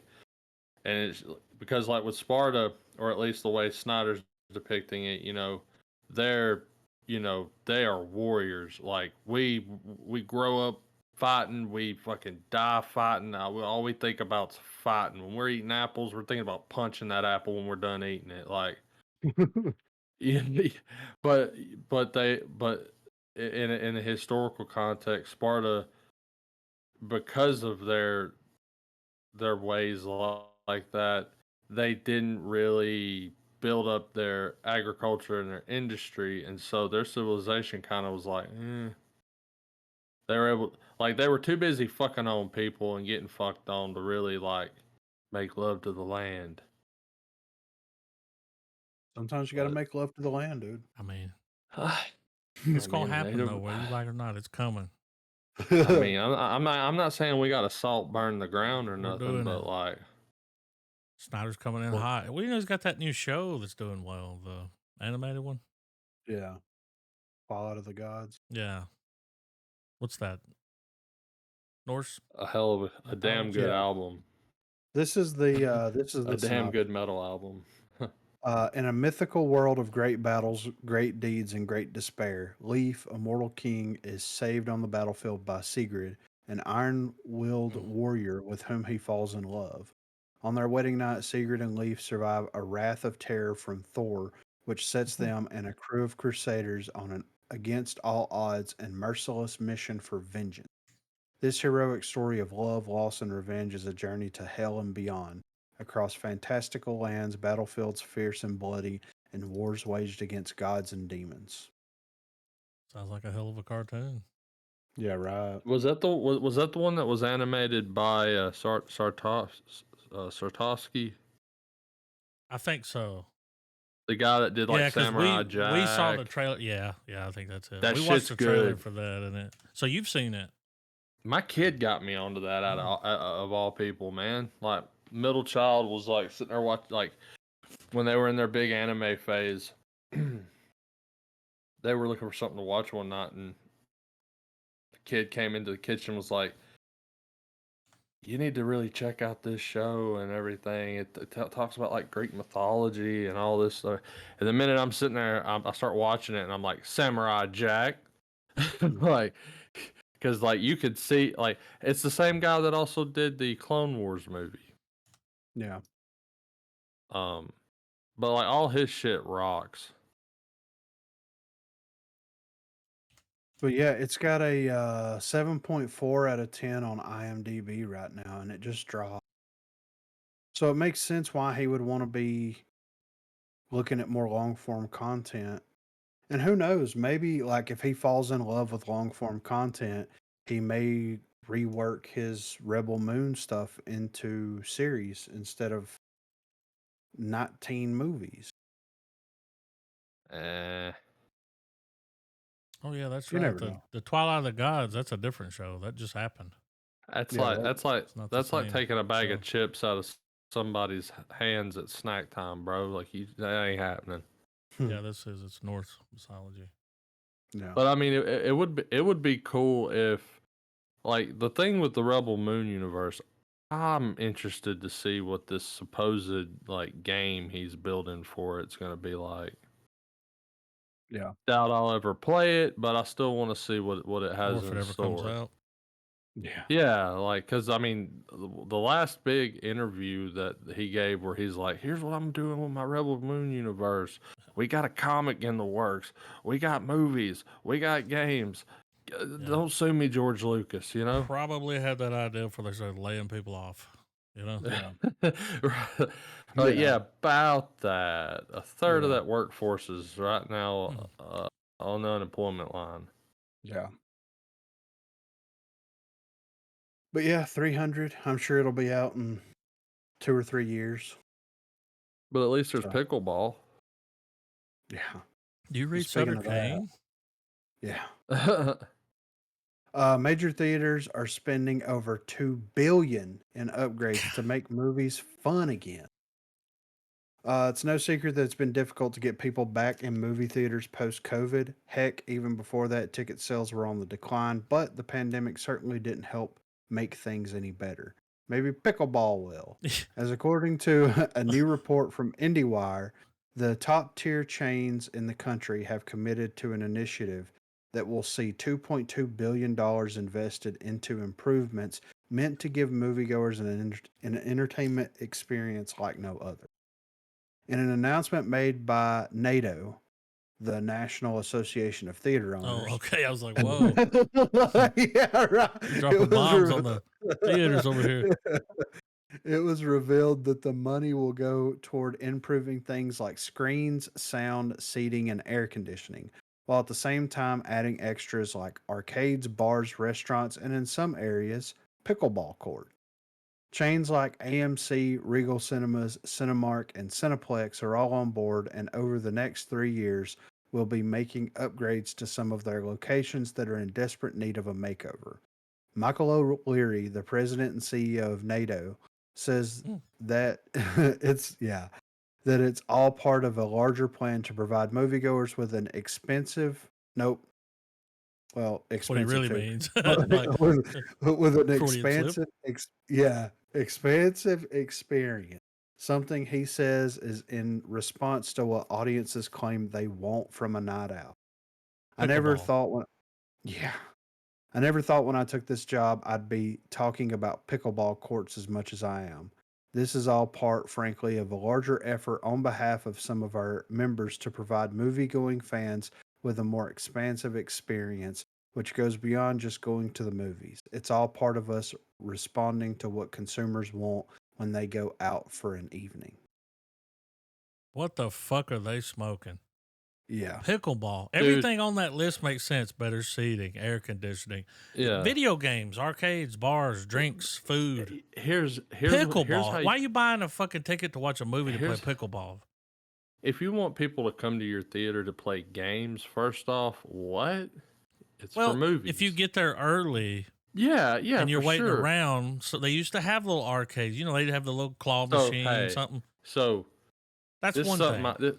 so here's a deep cut for all three of us because I know we all went to the same local cinema at one point. Little 2-screener we've got down here. And they had a couple little arcades over in the corner.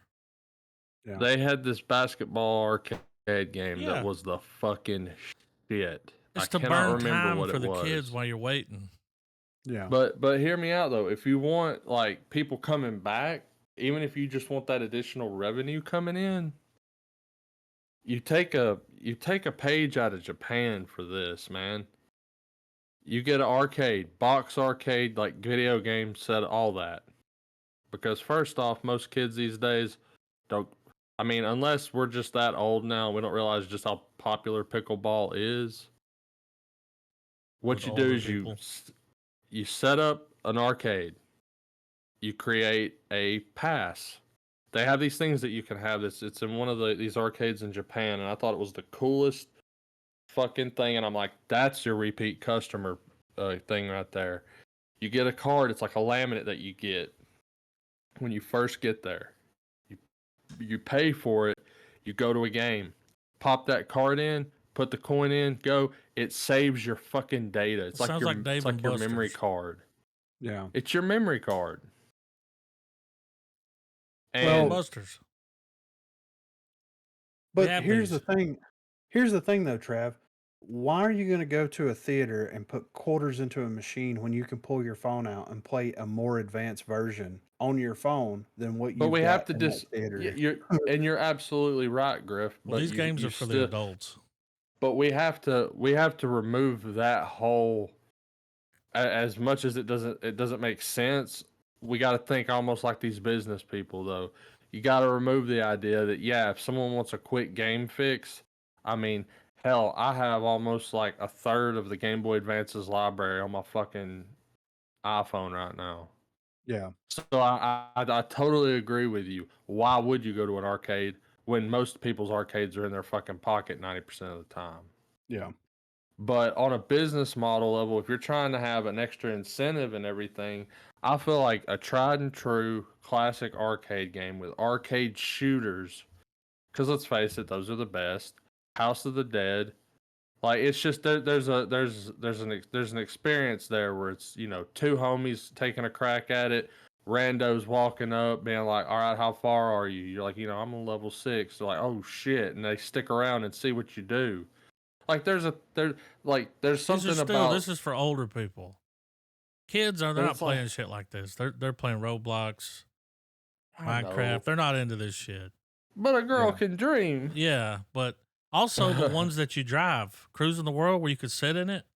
Yeah. Yeah. It's like a real car. but- Remember the motorcycle one where we could turn the motorcycle? Yeah. Like it swayed size? Well, That's cool. Well, all of this is absolutely under the banner of just that. Everything makes sense but the pickleball.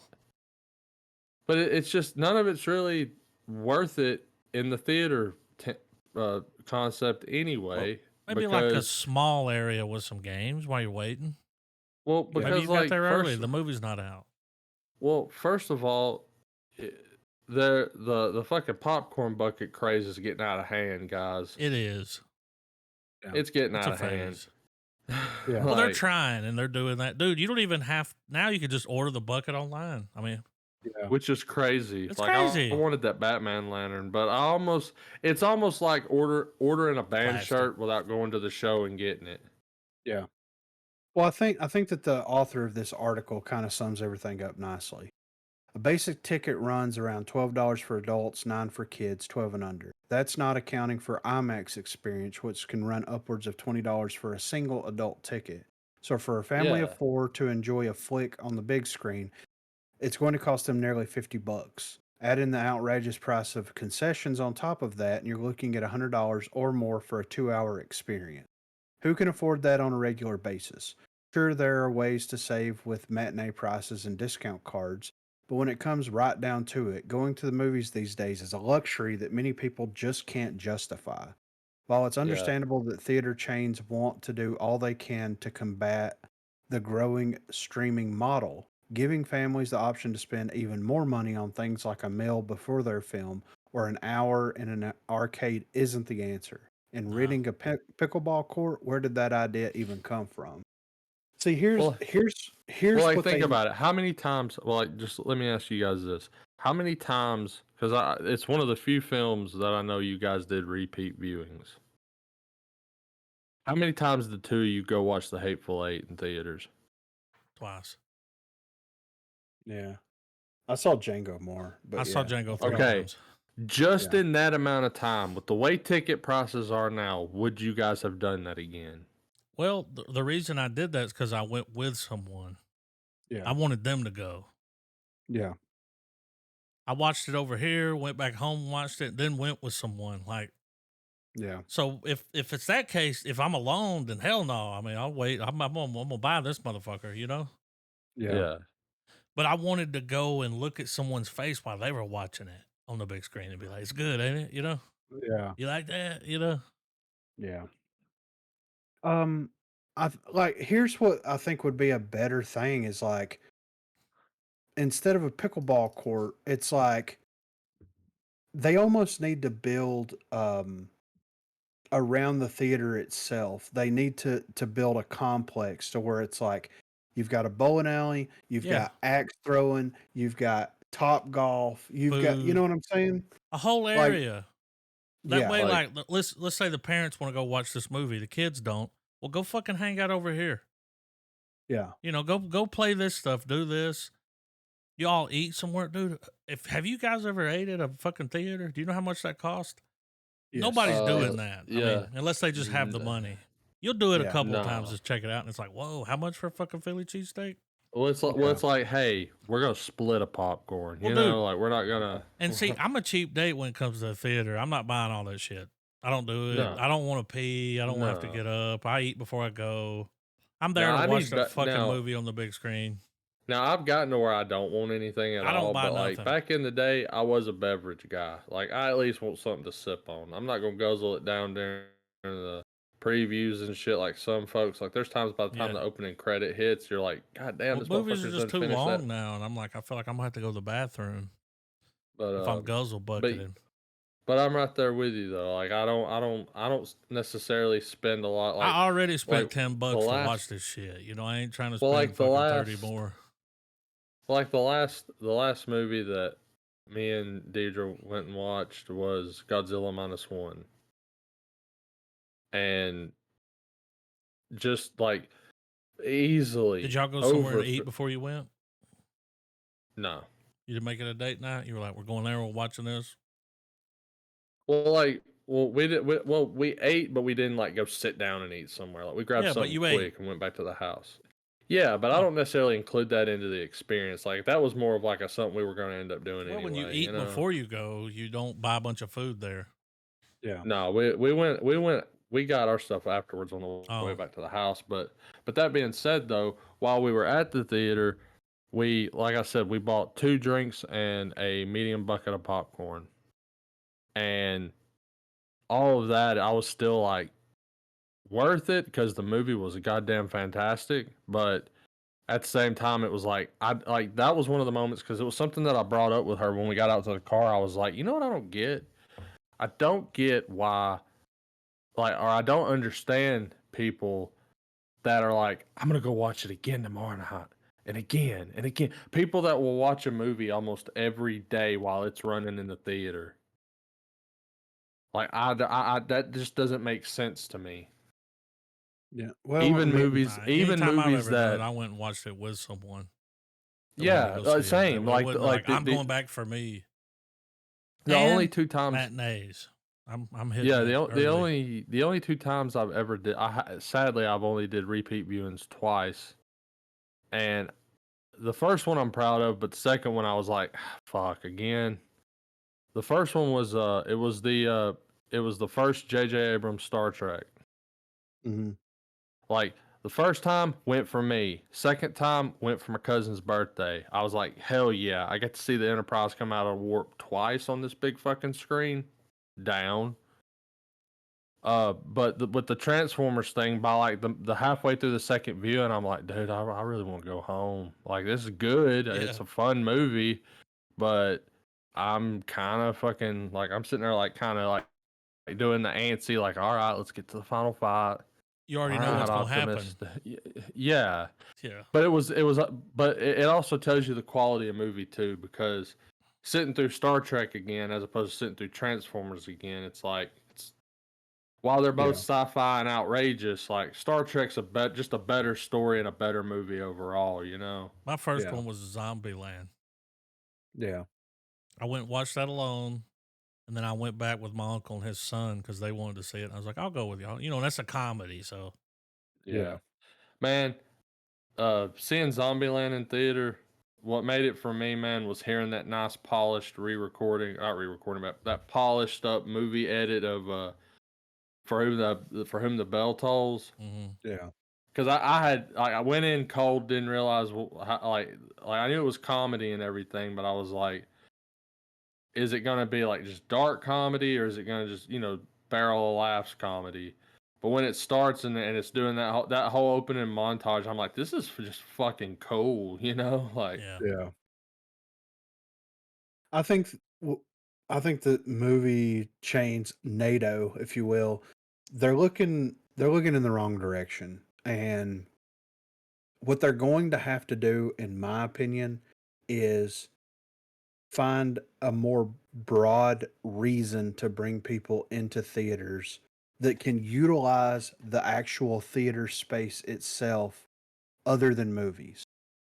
but isn't And that the but that would be fucking like Kevin damn Smith's been on that ball shit. swing, Tarantino man. did it. Well, like That's a big thing. I mean, that the got a lot of issue is motherfuckers that to go to the theater. the issue is being kind of ignored from the theater standpoint, or maybe the theater knows it and they just don't want to address it, or whatever, or this is their only attempt at, or their feeble attempt at trying to mitigate it, and it's a glaring, it's right in your face that like it shows you the quality of the movies we're getting, that theaters are having to come up with these other money grabs to get you to come in and watch a film there. Yeah. When it's like at the end of the day, if there's not a good movie out, people aren't going to go to the fucking theater. Why? Because those movies suck. Hit me with that re-release and that 70 millimeter cut. You know what I'm saying? Yeah. Let me see that 70 millimeter. Like, well, incentivize it. Well, before the pandemic started happening, there was theater close to us that did like the 50th anniversary Doctor Who special. yeah, They were doing fights that you could go, like UFC and boxing and all that stuff. And I haven't really heard of that popping off since the pandemic happened. You can rent the local theater for like $100 it's cheap. and invite like 15 people to watch, an older movie if you wanted to that they've got. And that's cool, but like, dude, why are they not they could easily transform these rooms into event halls Venues. if they need to. Well, Like think of you can have so many shows. Well, so much going on. One of the multiplex down here, as well as one in another town nearby, they both have a cool idea, and it's the whole retro movie or the anniversary release. Like when it gets around a certain time, like at one point they were doing Scarface for like the 40th anniversary or something like that. That's cool. Or hell, just any chance to watch an old school classic. What about Back to the Future? Well, yeah, or hell, Taxi Driver. Yeah. You realize how much money that movie would make in retro views just because of Joker? Yeah. A remastered 4K Taxi Driver on the big screen. That would be amazing. Yeah, better sound, better everything. But one thing that comes to mind immediately that they could do, and I don't know why they haven't done this. If you get a local promoter to set it up, you could easily put on esport functions in a theater. All right.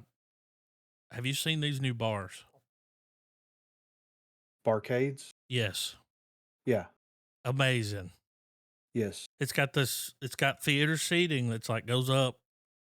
Yeah. And the whole wall is a screen. And when they do the UFC fights, it looks like you're inside the fucking octagon. Yeah. And they're life size. You're just in the corner watching this match. Yeah. They're doing football. Yep. And it's like you're on the sideline. Like, I would go to that before I would even go to it. Like, go into a real game. Ugh. Yeah. Getting in and out of all that. Yeah, I'm done with all that shit. Yeah. It's a fucking hassle. But going to a little room with 50 people in it. Yeah. Yeah. And we've all got our night. You got a table there. They're bringing out drinks. You're eating wings. And the entire wall, the whole wall, it looks like a hole in the fucking wall. And you're in the ring watching this fucking fight. That's cool as fuck. Well, like going back to commenting back on the pickleball thing, I feel like there was someone that brought up pickleball and they were like, you know who plays a lot of pickleball? What? People that went and watch Twisters. Yeah. They're cut on some Kenny Chesney and make a pickleball court, and dude, it'll pack out for no fucking reason. Like people will just go to it. You like soundproof sweaty doors, playing pickleball, and then go watch a movie, and then go in there. And now they got the nice seating, so I'm going to. I'm not going to be able. I'll go to sleep. Yeah, I will, unless it's just a movie that I'm really like. I'll be on the edge of the seat trying to stay awake. You're like, man, I'll go to sleep, man. Out. You put me in a dark room and recline my ass. I'm taking a nap. Yeah, I mean, it's nice that they're thinking outside the box, but they're thinking way too far outside. It sounds like box. A bunch of old dudes. Well, it's like Little Caesar. It's like Little Caesar's trying to create a hamburger. Wow. Yeah. So, I don't see pushing $2 billion on this. I mean, this is the beginning of the end. Yeah. If they're gonna sink $2 billion, then I mean, dude, look at what how well Deadpool did. It's like the movies can make money. Yeah. The movies can make the theaters money. But 90% of people's like, unless it's an event movie, why would I when it's going to be on streaming in like 3 months? Yep. And a good copy is going to be available to watch within a month. I'm still kicking my ass for not going to watch Alien, and I'm pretty sure it's still playing. But it's just hard to break away, and it's just not enough time in the day, man. Got a lot going on. Yeah, exactly. I'd love to go watch that movie, but how do I find the fucking time? Yeah, exactly. So, I don't know, dude. It would be cool if you had a local, regional, like esports events that had competitions. Yeah. And you could pack, like, you could set up some PCs in there, have the teams play, and have actual commentators there and show everything on the big screen. Cost $2 billion. Exactly. I mean, fuck the arcade. Put the arcade in the fucking theater. Exactly. Let us play on the big screen. Have these tournaments, like watching the fights. Why don't they host these fights? Like, hey, are y'all watching the fight tonight? Yeah, we're going to a theater and watching it on the fucking big one. Yeah. And there's beer and, yeah, they'll sell the shit out of stuff. I mean, bars are doing it. Exactly. That'll save the theaters. It won't be movies that save the theaters. It'll be shit like that. Yeah. Like the drive-in. That's a whole experience. Yeah. It's kind of fun. Yeah. Depends on. I'd rather go when it gets a little cooler because hot as fuck. Yeah, fuck. And everybody's got to turn their car off, and it's like, yeah, but we're sitting here like, with the radio going, like, you better bring one of those jumper batteries, like. Yeah, exactly. Yeah, for real. And you're in the back seat trying to watch that shit. Yeah. If you're not in the front seat, you're fucking up. Yeah. That's a date night thing. Kids are in the back, yelling at them, smacking them. Quit. Yeah. Act like That you've been was a off the mountain. horrible way to watch a Marvel film, though. Nah, it's something fun like a horror movie. You know, like in an old one. Let me watch a fucking Friday the 13th movie at the drive-in. Come on. Yeah. I'll do that. But yeah, Drive-in I'm was ready. that's where I got my first viewing of Guardians of the Galaxy. Whoa. Much to be desired from it. I mean, it was great. It was memorable. I was with the wife and kids, Yeah. but it was still very much like, We're at a drive-in. yeah, Yeah. we're at a drive-in. Yeah. But yeah, I'm ready for Trailer trailers, man. man. We got some trailers. We got some good ones. Hey, I had to that's the cut it down. I film, had to you cut know, it the down. trailer, man. There was too many. I had to save some for next week. All Let's right. do it. Teacup. Starts off kind of happy.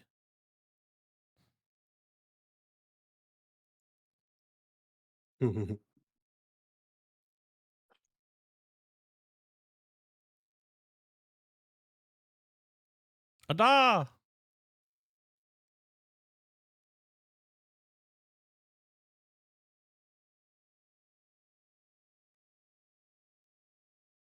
A really good song by Tool. Ada!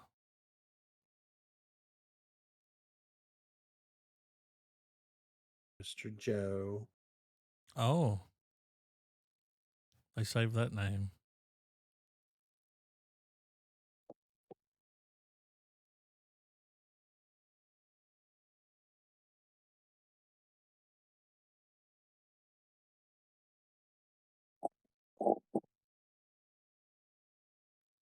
That's Hannah McKay, right? Oh, no, is it? Kind of looks like her. Let's see.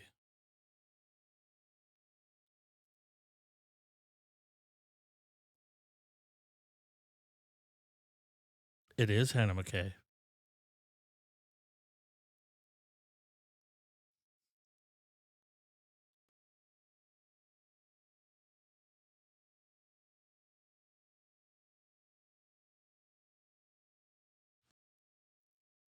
What's happening? Demons, dude.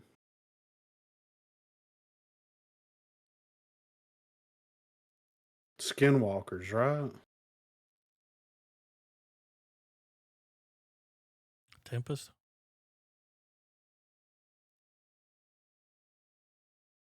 Mm-mm. You're going to need a flashlight for that mission. Okay. Yeah. He gone. He Don't brought it look on too bad. himself. Yeah. It is Hannah McKay. What an eye, dude. I mean, I never forget a Dexter fuck. Yeah. Where my bitches? Yeah. So, you know. It's the No, it's the sequel. That's where she went with Harrison. Oh, that was Harrison on the farm? Yeah. Oh, shit. All right. Don't move. Nobody speak. Nobody get choked. Oh. She violating the first rule.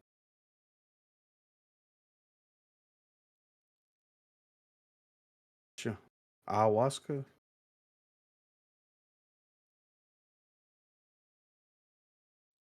Quit breathing like that.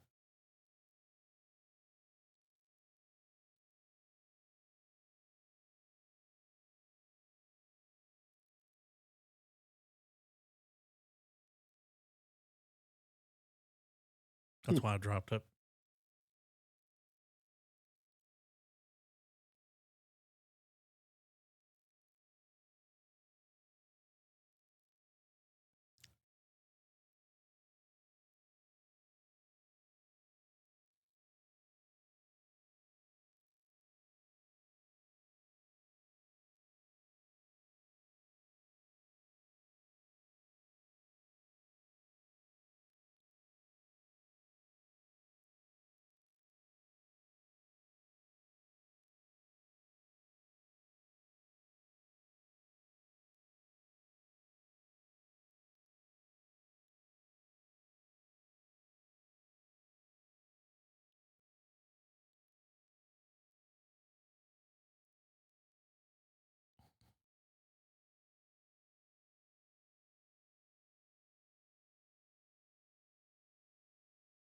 Damn. Okay. Hit her with that paralyzer, dude. Yeah.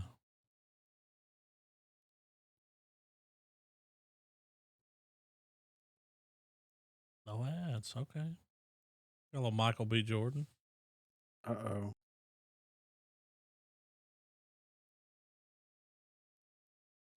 Period piece.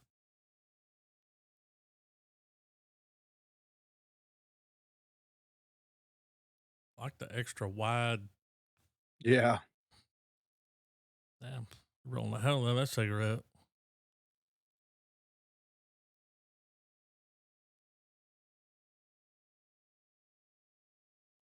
Bad.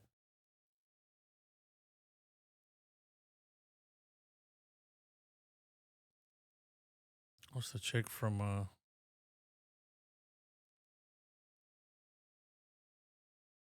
We Running Liquor? Be careful.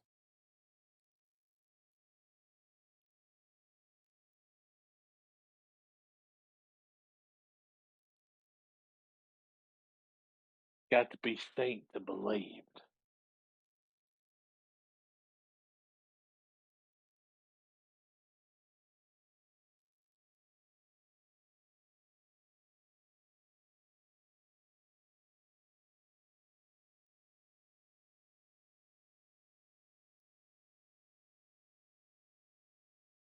The fuck's happening?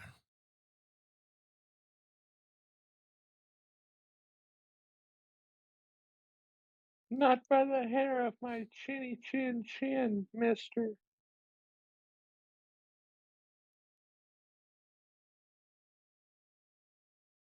It's got the chick from Lovecraft Country. Are we getting Lovecraft with it?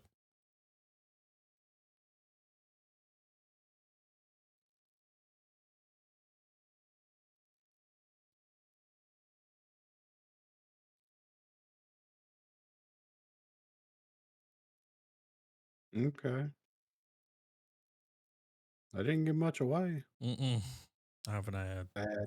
Yeah. BMW? Yep. Me too. Little SUV. Yeah. Think I'm gonna have to pass. All right. We got the chick from Fallout. Big eyes. Okay. Big yeah. up.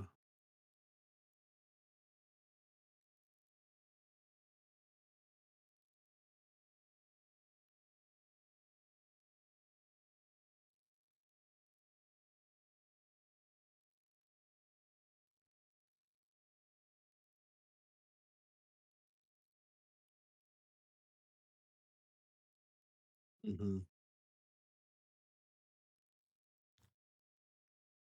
Okay.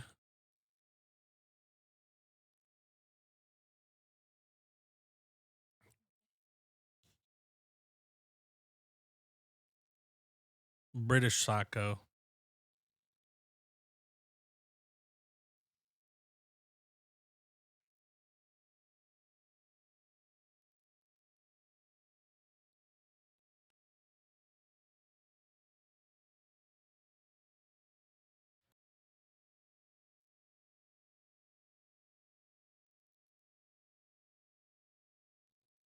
She's gonna kill her.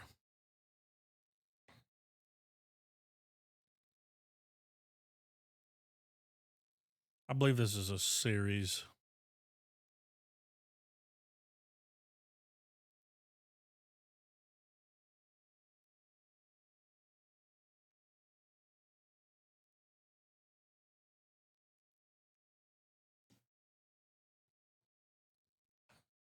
Yep, series.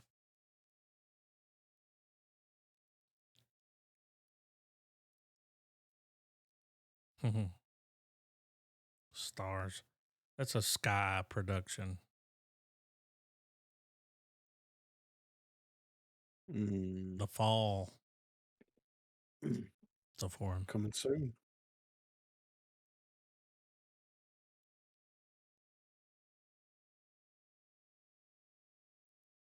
This looks interesting.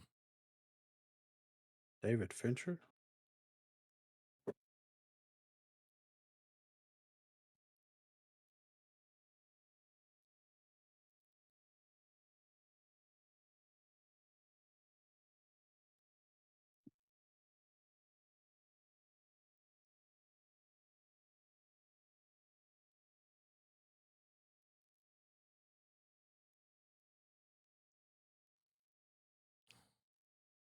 Fincher for sure, you know? Yeah.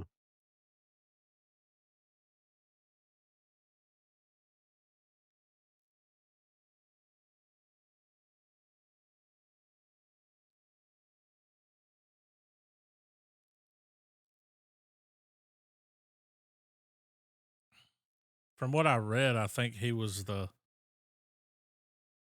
making a movie as a stunt double and fell off of something, and that's how he got in the hospital. Mhm. I think he's telling her the story about the movie.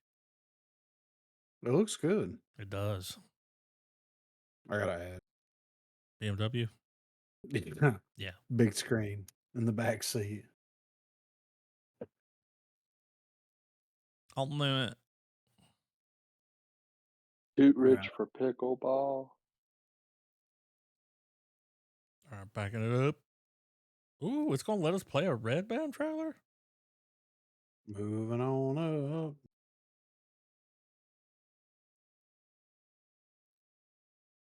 All you have to do is put your license in. Send him a picture.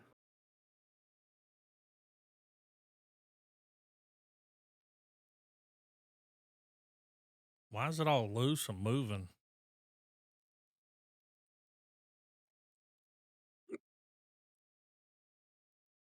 Oh.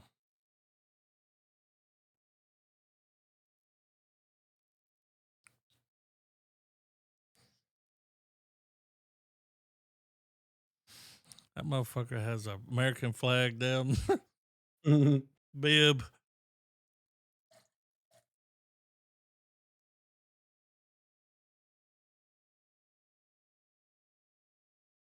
Uh-oh. Oh, look here.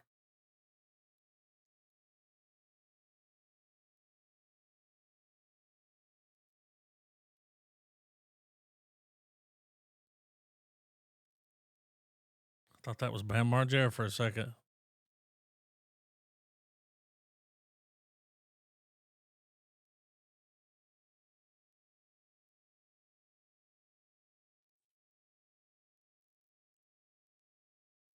Wow.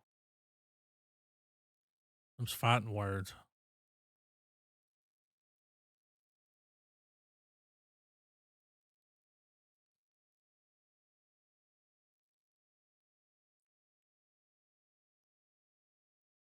Mhm.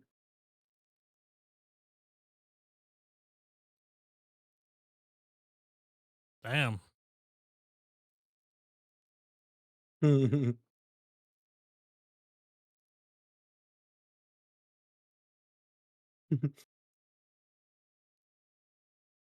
What the fuck?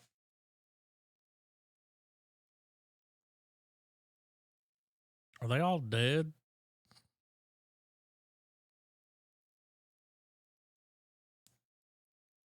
Was that zombie jerking off? It looked like it. I mean, I don't know what's happening, but I'm interested. yeah. Yeah. You know? Yeah. Salvador.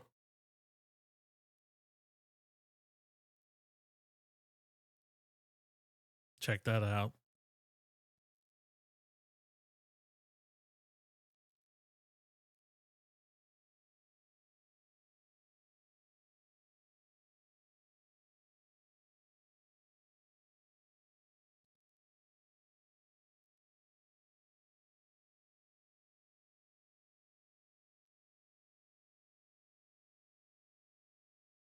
What a weirdo.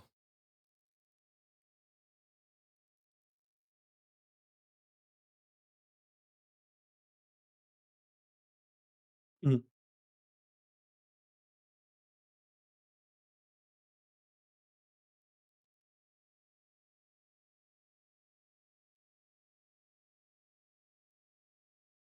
Hmm.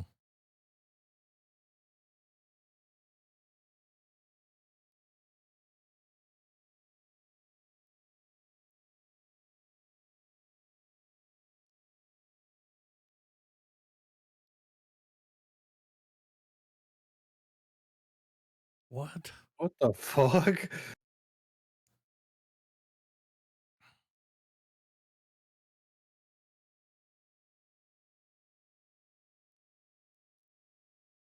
I feel like that's exactly what his life was like. Yeah.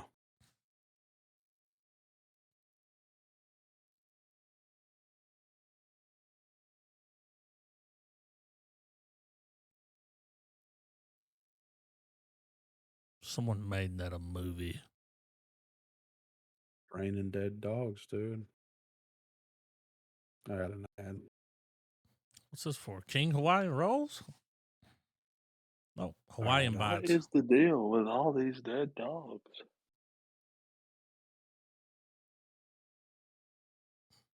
Oh, All right, I'm good. Panda plan? Are Jackie they gonna Chan. get them to bang? That'll never work. I know.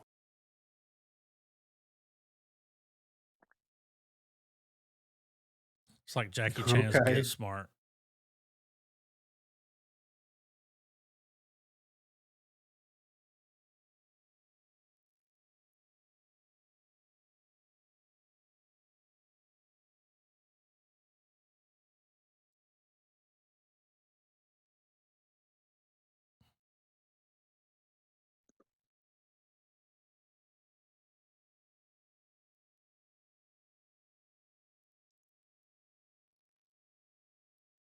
This is real.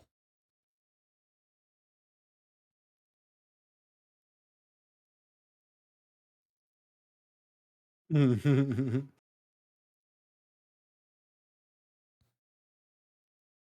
in his 70s. He's dressed like Dr. Evil. Yeah, I know, right?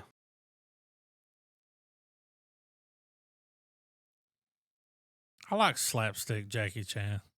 Yeah, me too. Well, what's crazy is it's what he's always wanted to do.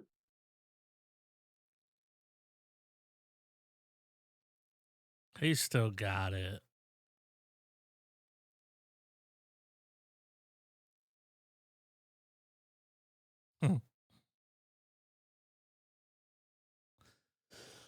I'd watch it. I got an ad. Big screen. BMW. Yeah.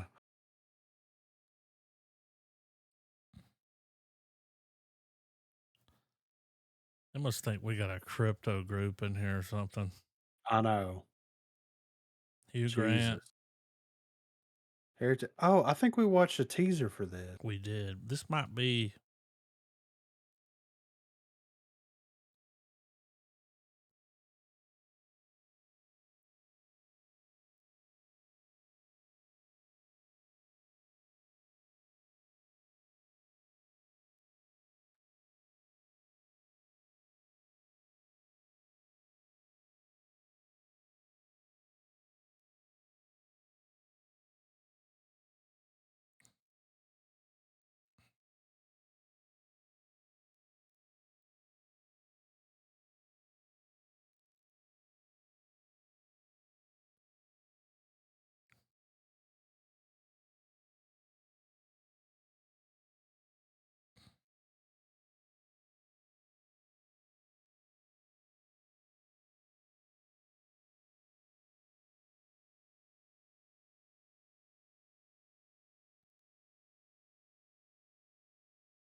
I wanna watch Mormons. that. Yeah.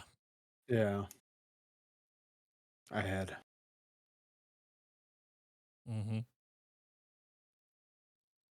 What happened to the skip button? Yeah, for real. Not for BMW. Oh, wow. Came across this on TikTok. Okay. Look at that cast. Yeah, this is about Santa, right? J.K. Simmons plays Christmas. Santa. Yep. Yeah. I remember. This shit's about to get wild.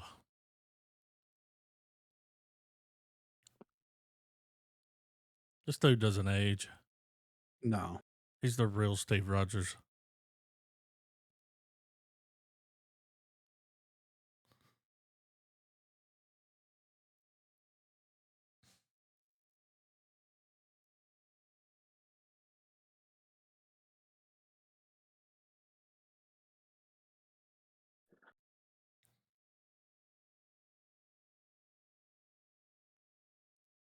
Jack be nimble. Was he Jack Oh. Frost? Lucy Liu. They left her name off the list. Yeah. The red one. He's like, was I dragging or Are you naughty or are you nice?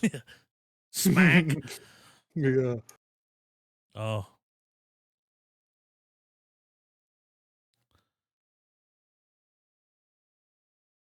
Look. Bear hug.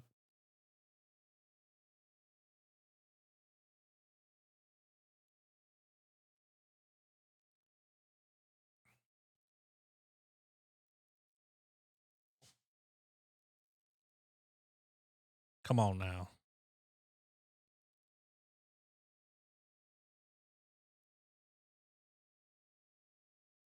Come on now.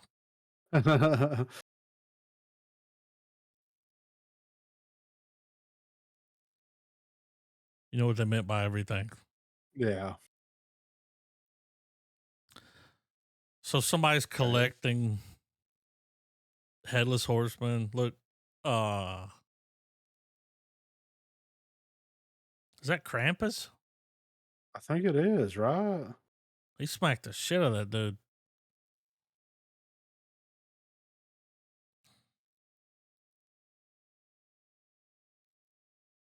This movie looks like it came out in 2003. Yeah. Holy shit.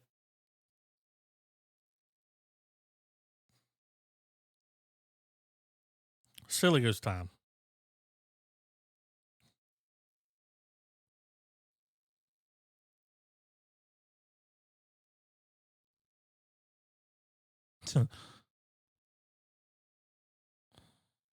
It's like the Men in Black of Christmas. Yeah.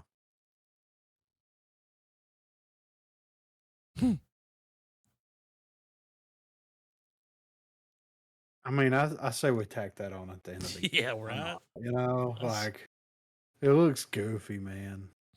It looks I goofy. gotta,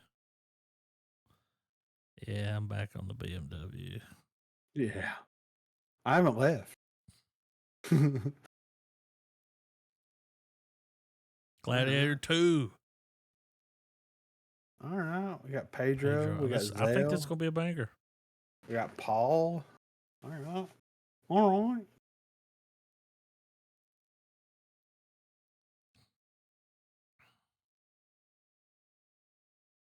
Thought my shit froze up. Yeah, me too.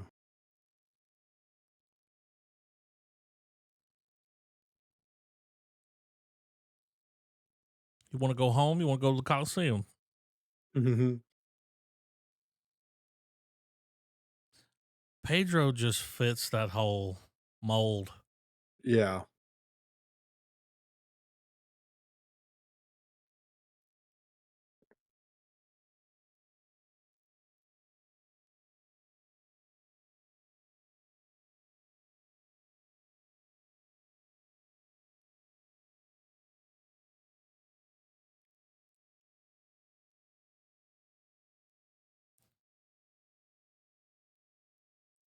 That must be Paul.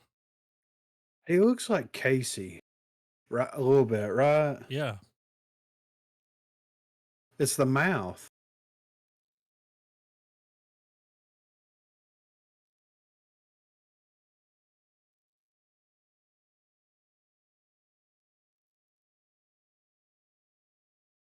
Is that Eddie?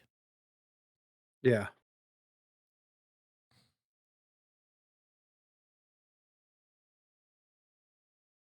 He seems to be the lead here. Mm-hmm. I thought Pedro was going to be the lead. Oh, he's got to go back out and fight. He's going to die.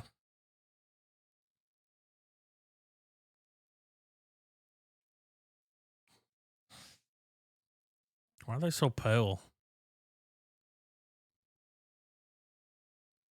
Oh.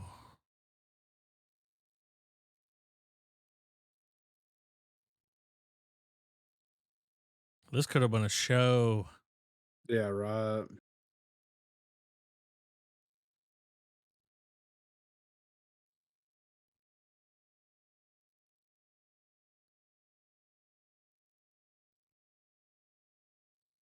There's water in there.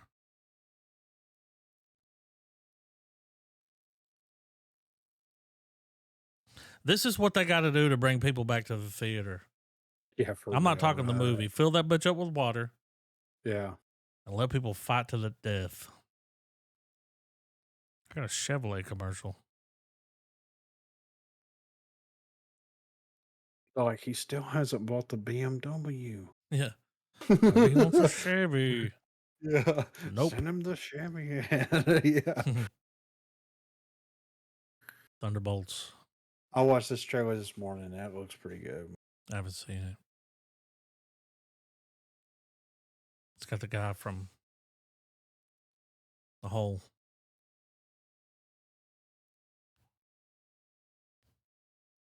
Outer Range.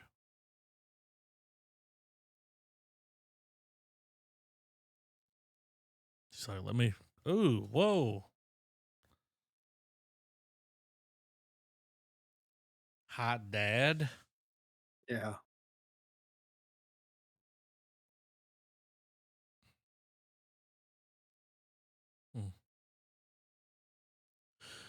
Nope.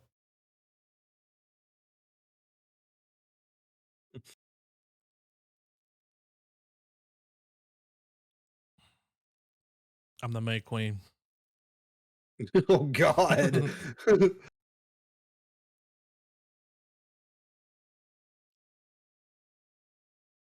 Oh. Oh, you hear the song? Yeah, it's an interesting choice, right? Well, we're doing the Pixies?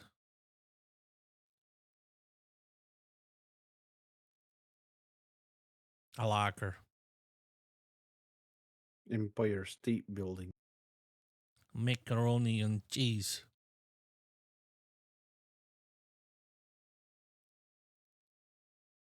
Oh, shit. Who's wearing the mask?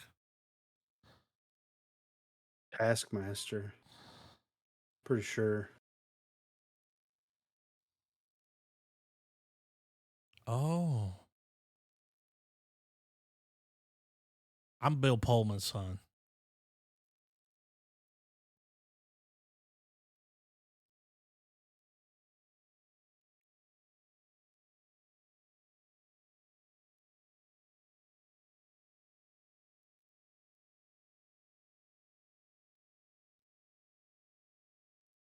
Two sons. Mm-hmm. That's wild. She had one white eye.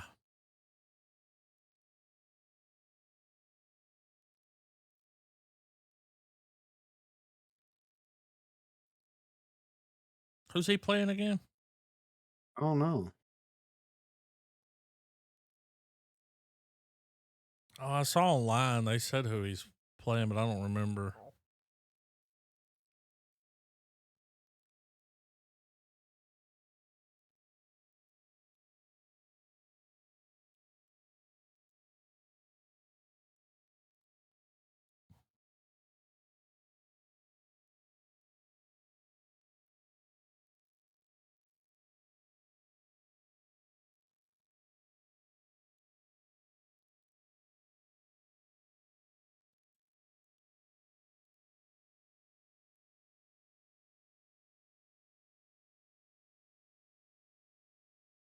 Ah, Sentry.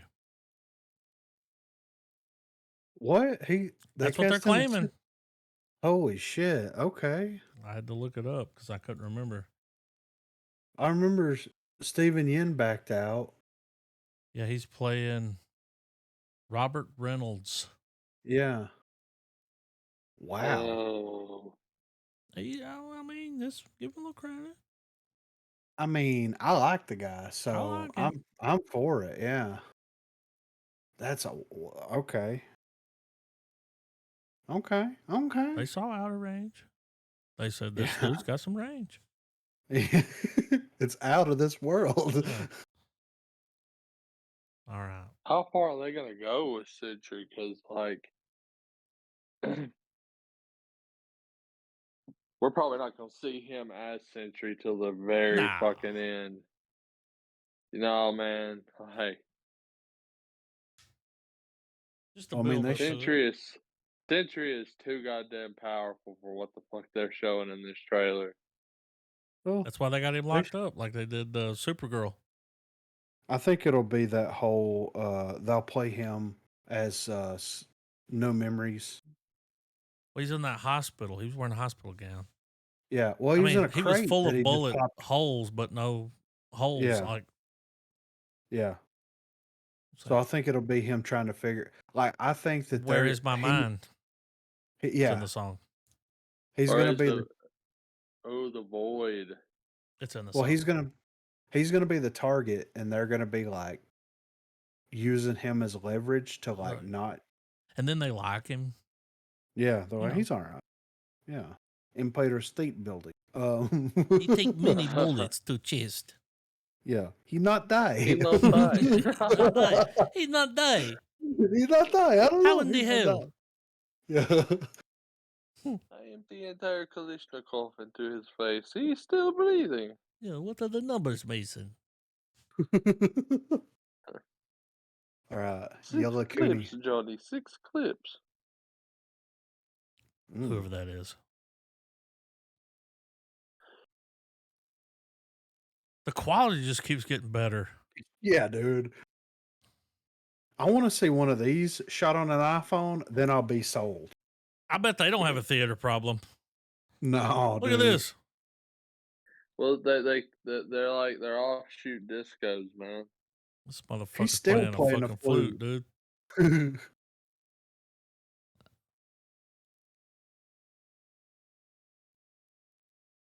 Soundtrack.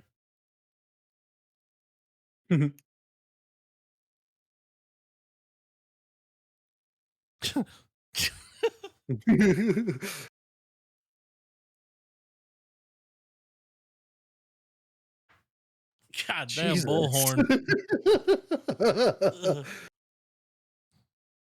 I feel like no matter who you are, a billionaire or a poor man, if you have a ticket to India and you get off the plane, this is what's playing, and you're instantly happy.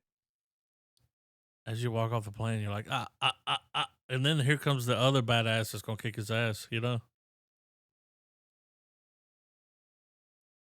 Who the fuck is this guy?